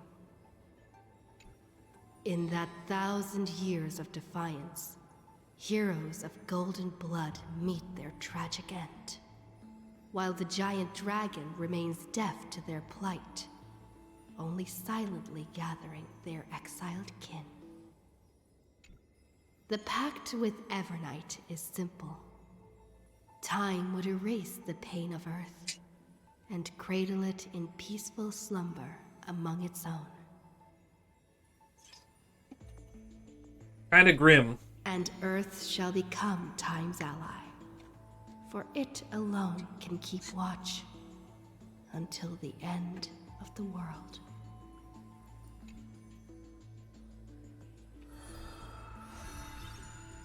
Oh, Dan Heng and Terravox are now on the card. Which means this next one's probably going to be more about Dan Heng's POV. Flame-chasing heroes once scorned the giant dragon, for they refused to crush any foe beneath their feet. A foolish earth beast. A heretic who refuses to serve the flame chase. After staying for several days, or I guess giant not. Dragon bids farewell to the Imperator.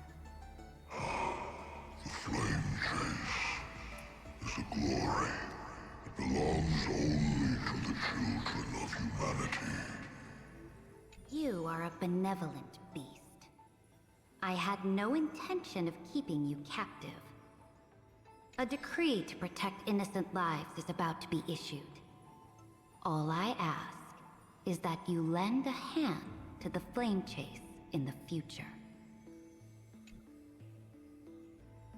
An interesting offer. Losses are a constant on the flame chase journey. Yet the giant dragon remembers their creator's command. After leaving the Imperator's capital, the giant dragon shelters small beasts upon its back, only to be hunted by city-states hungry for meat. Arrows pour down like rain, unable to pierce the giant dragon's skin, yet cause the creatures on their back to wail and fall. Until a mighty force of reinforcements brings this tragedy to an end.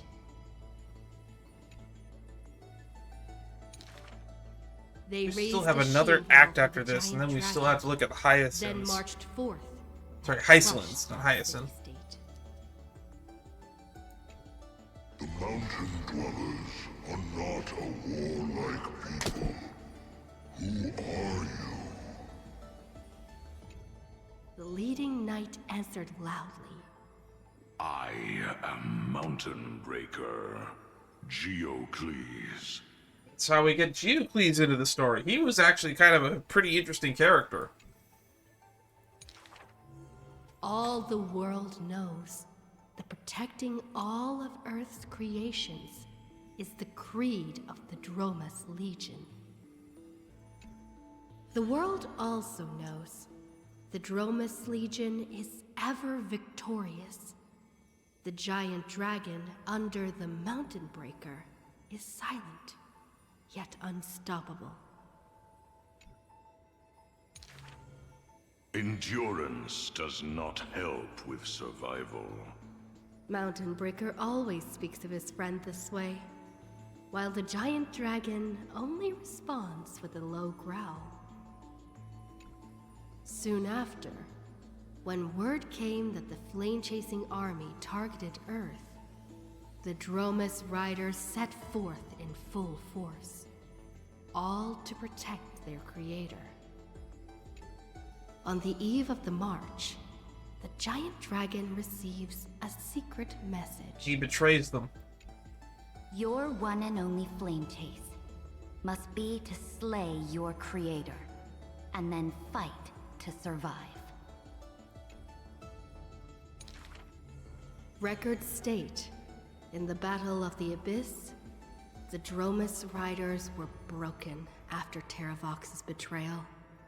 The Mountain Breaker shed his armor and fell from the cliffs to his end. Earth carved the memories of the betrayal into its strata, until Evernight would leaf through them. And bring him back in the form of a memo sprite. Oh, Earth. Time is willing to wash away that pain of betrayal. As a memo sprite, the mighty Mountain Breaker reunites with the giant dragon. His voice trembles in a whisper. That couldn't have been your choice. The giant dragon only responds with a low growl. The giant dragon and their comrade dwell in the abyss for 1,000 years, until the Azure Dragon returns from among the stars. Now we're getting to Don Hung. Dust of destiny. We put Don Hung in like 50% of the card art, but he's only going to be in like a little bit over 20% of these text. The giant dragon lifts their eyelids, gazing at the azure-colored long scion, knowing that dragon's body bears the sworn duty of protection. But in Mountain Breaker's eyes, there is only resolute determination. That is the permanence. That is the permanence. The permanence can heal the divine form of the giant dragon. The permanence can guide life past its end. At the edge of the world, watching their comrade's silhouette fade away, the dying giant dragon shakes its head and sighs. The permanence is not a panacea, but rather a bridge. Well spoken.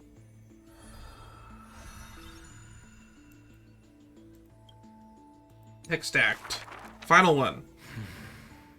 Years later, gazing up at the vast starry night sky, I often ponder, what does the permanence truly mean? Survival, recursion, rebirth, presence.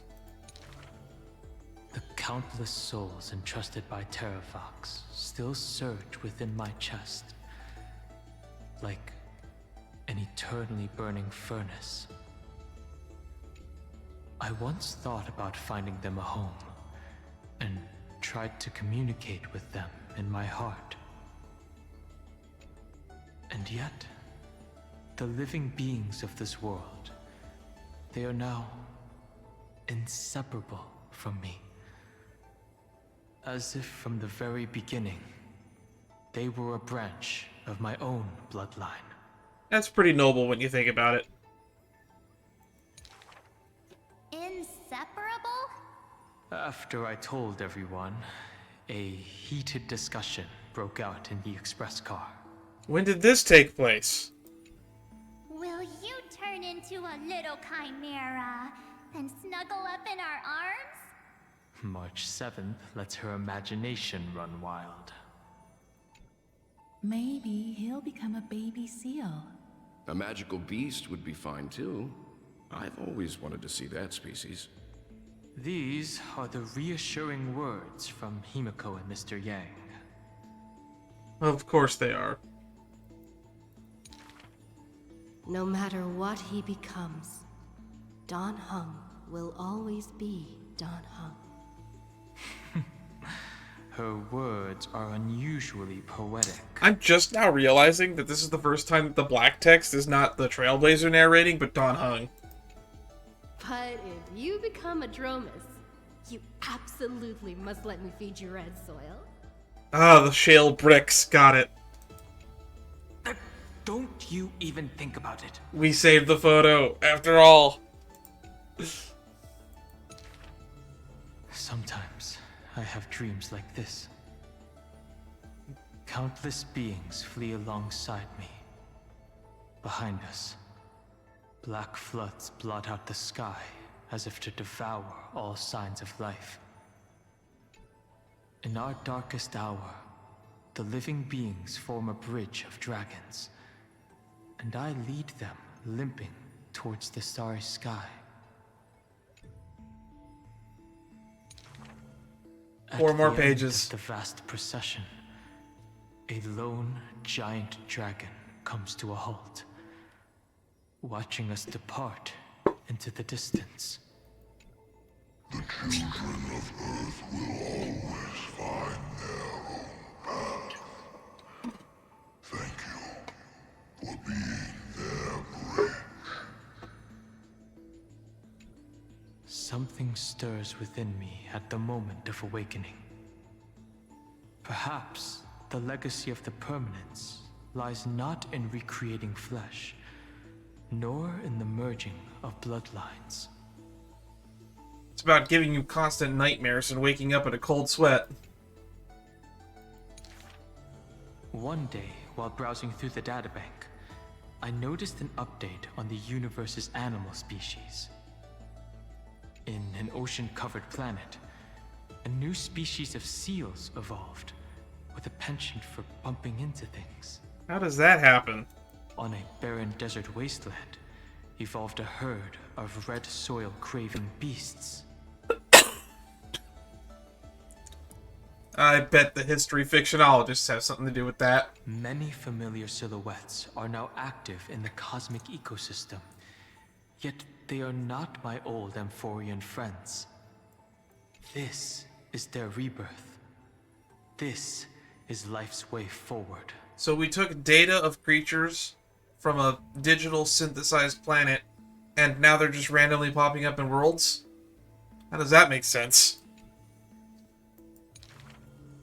Perhaps, just as Terravox wished, I've become a bridge bearing the weight of their life. This is They just once giving me like a shattered head the scratcher. formation of the mountain dwellers, tore open Giorios' chest, swallowed the core flame, only to resolutely pass it on. Creation will always betray its creator, just as witnessed at the dawn of civilization. Frail beings betrayed the dark tides, climbing onto land, ascending the branches high, finally betraying their home and gazing upon the stars.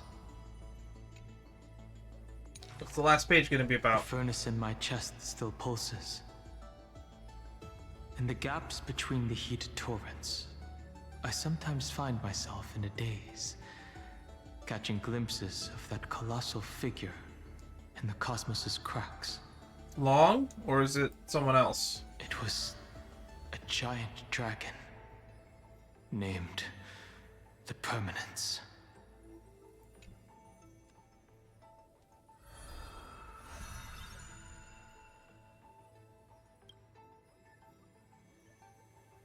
Alright.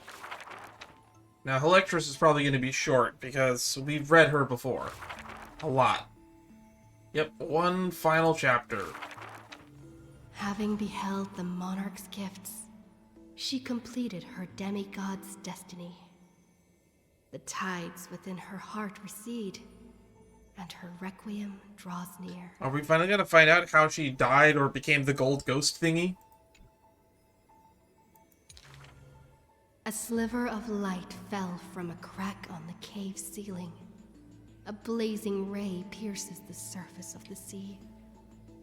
An aching urge to chase the light wells within her. and with a flick of her tail, she drifts towards the breach. In the deep sea, 1,000 years passed. The sea siren once swam to the shore with unwavering will. Fish gathered in silent procession to escort the princess to her final rest. So she did die. The moment she leapt free from the water, she felt the waves stirred by peals of laughter. Mirages of her friends shimmered and faded, and songs of joy rang out from the shore, just as she had wished. Okay. Dux Fragoris sliced the Droma's flank with a time-worn edge. Dux Brumalis cast an icy chalice, steaming with the breath of frost. Dux Helkelithist brimmed her vessel with honey brew, while Dux Carmenem unfurled a scroll of new verse. At last, you have arrived, our belated musician. I thought Dux Helekthist was supposed to be Apollonius and Dux Carmenem was supposed to be Virginia. Did they accidentally swap these by accident? Is that a typo? The gold weaver's silver needles hover in the air, weaving beautiful outfits for her. Helektra accepts the gift that does not exist, as salty water wets her new attire.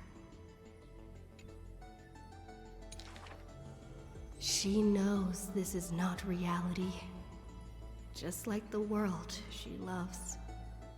Mere foam in the sea of stars. Drowning in her own illusions. Even so.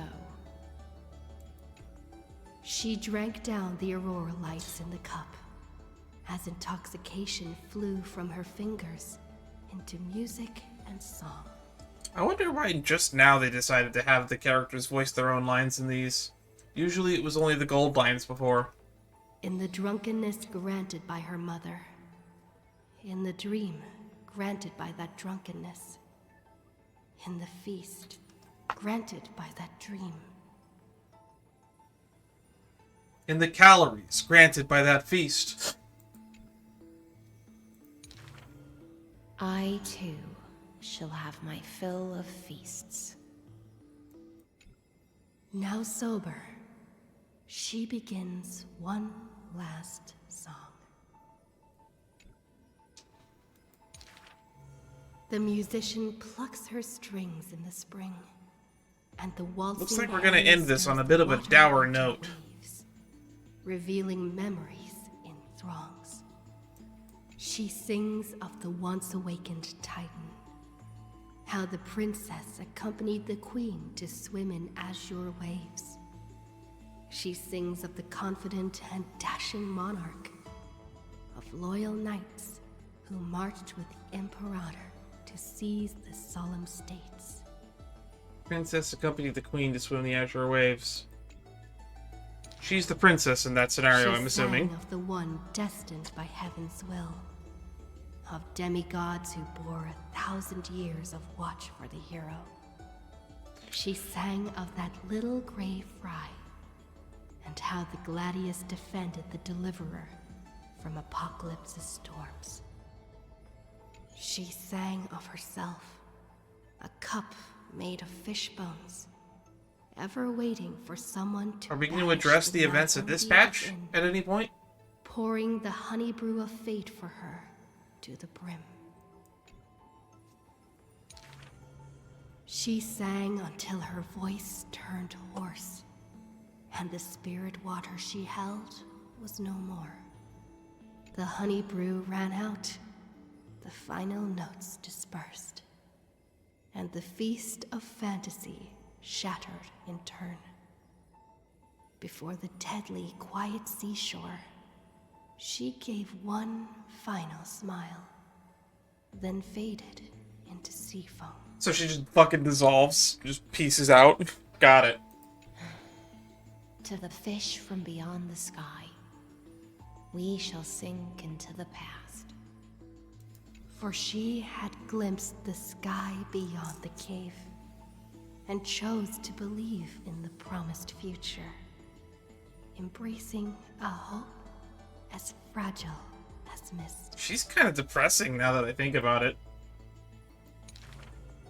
You must carry the new sun and swim toward the distant horizon. She just kind of died. Like, nothing fancy, nothing killed her, no battle. She just faded away.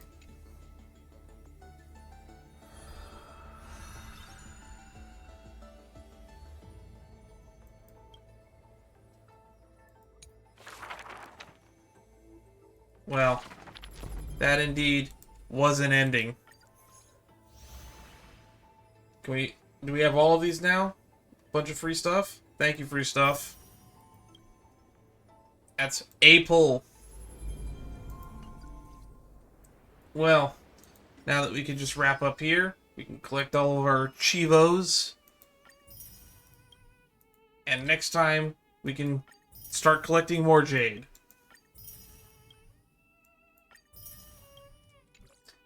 Because next time, I think we'll be able to just start doing the events. We have that one event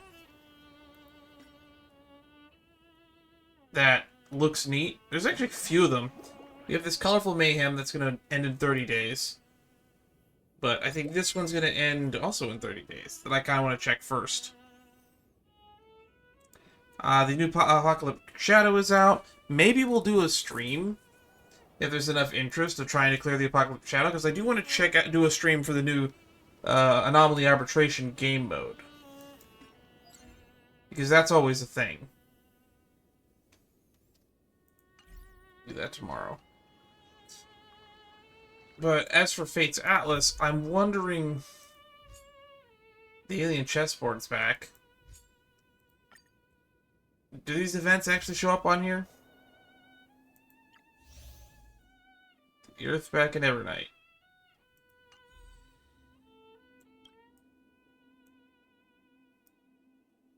Oh wow, it takes place all the way back here. So it takes place after Seal Slammers. Nice weather for Dromuses. We're flashing way back for this event. Wow. That's the 3.2 in Axa patch.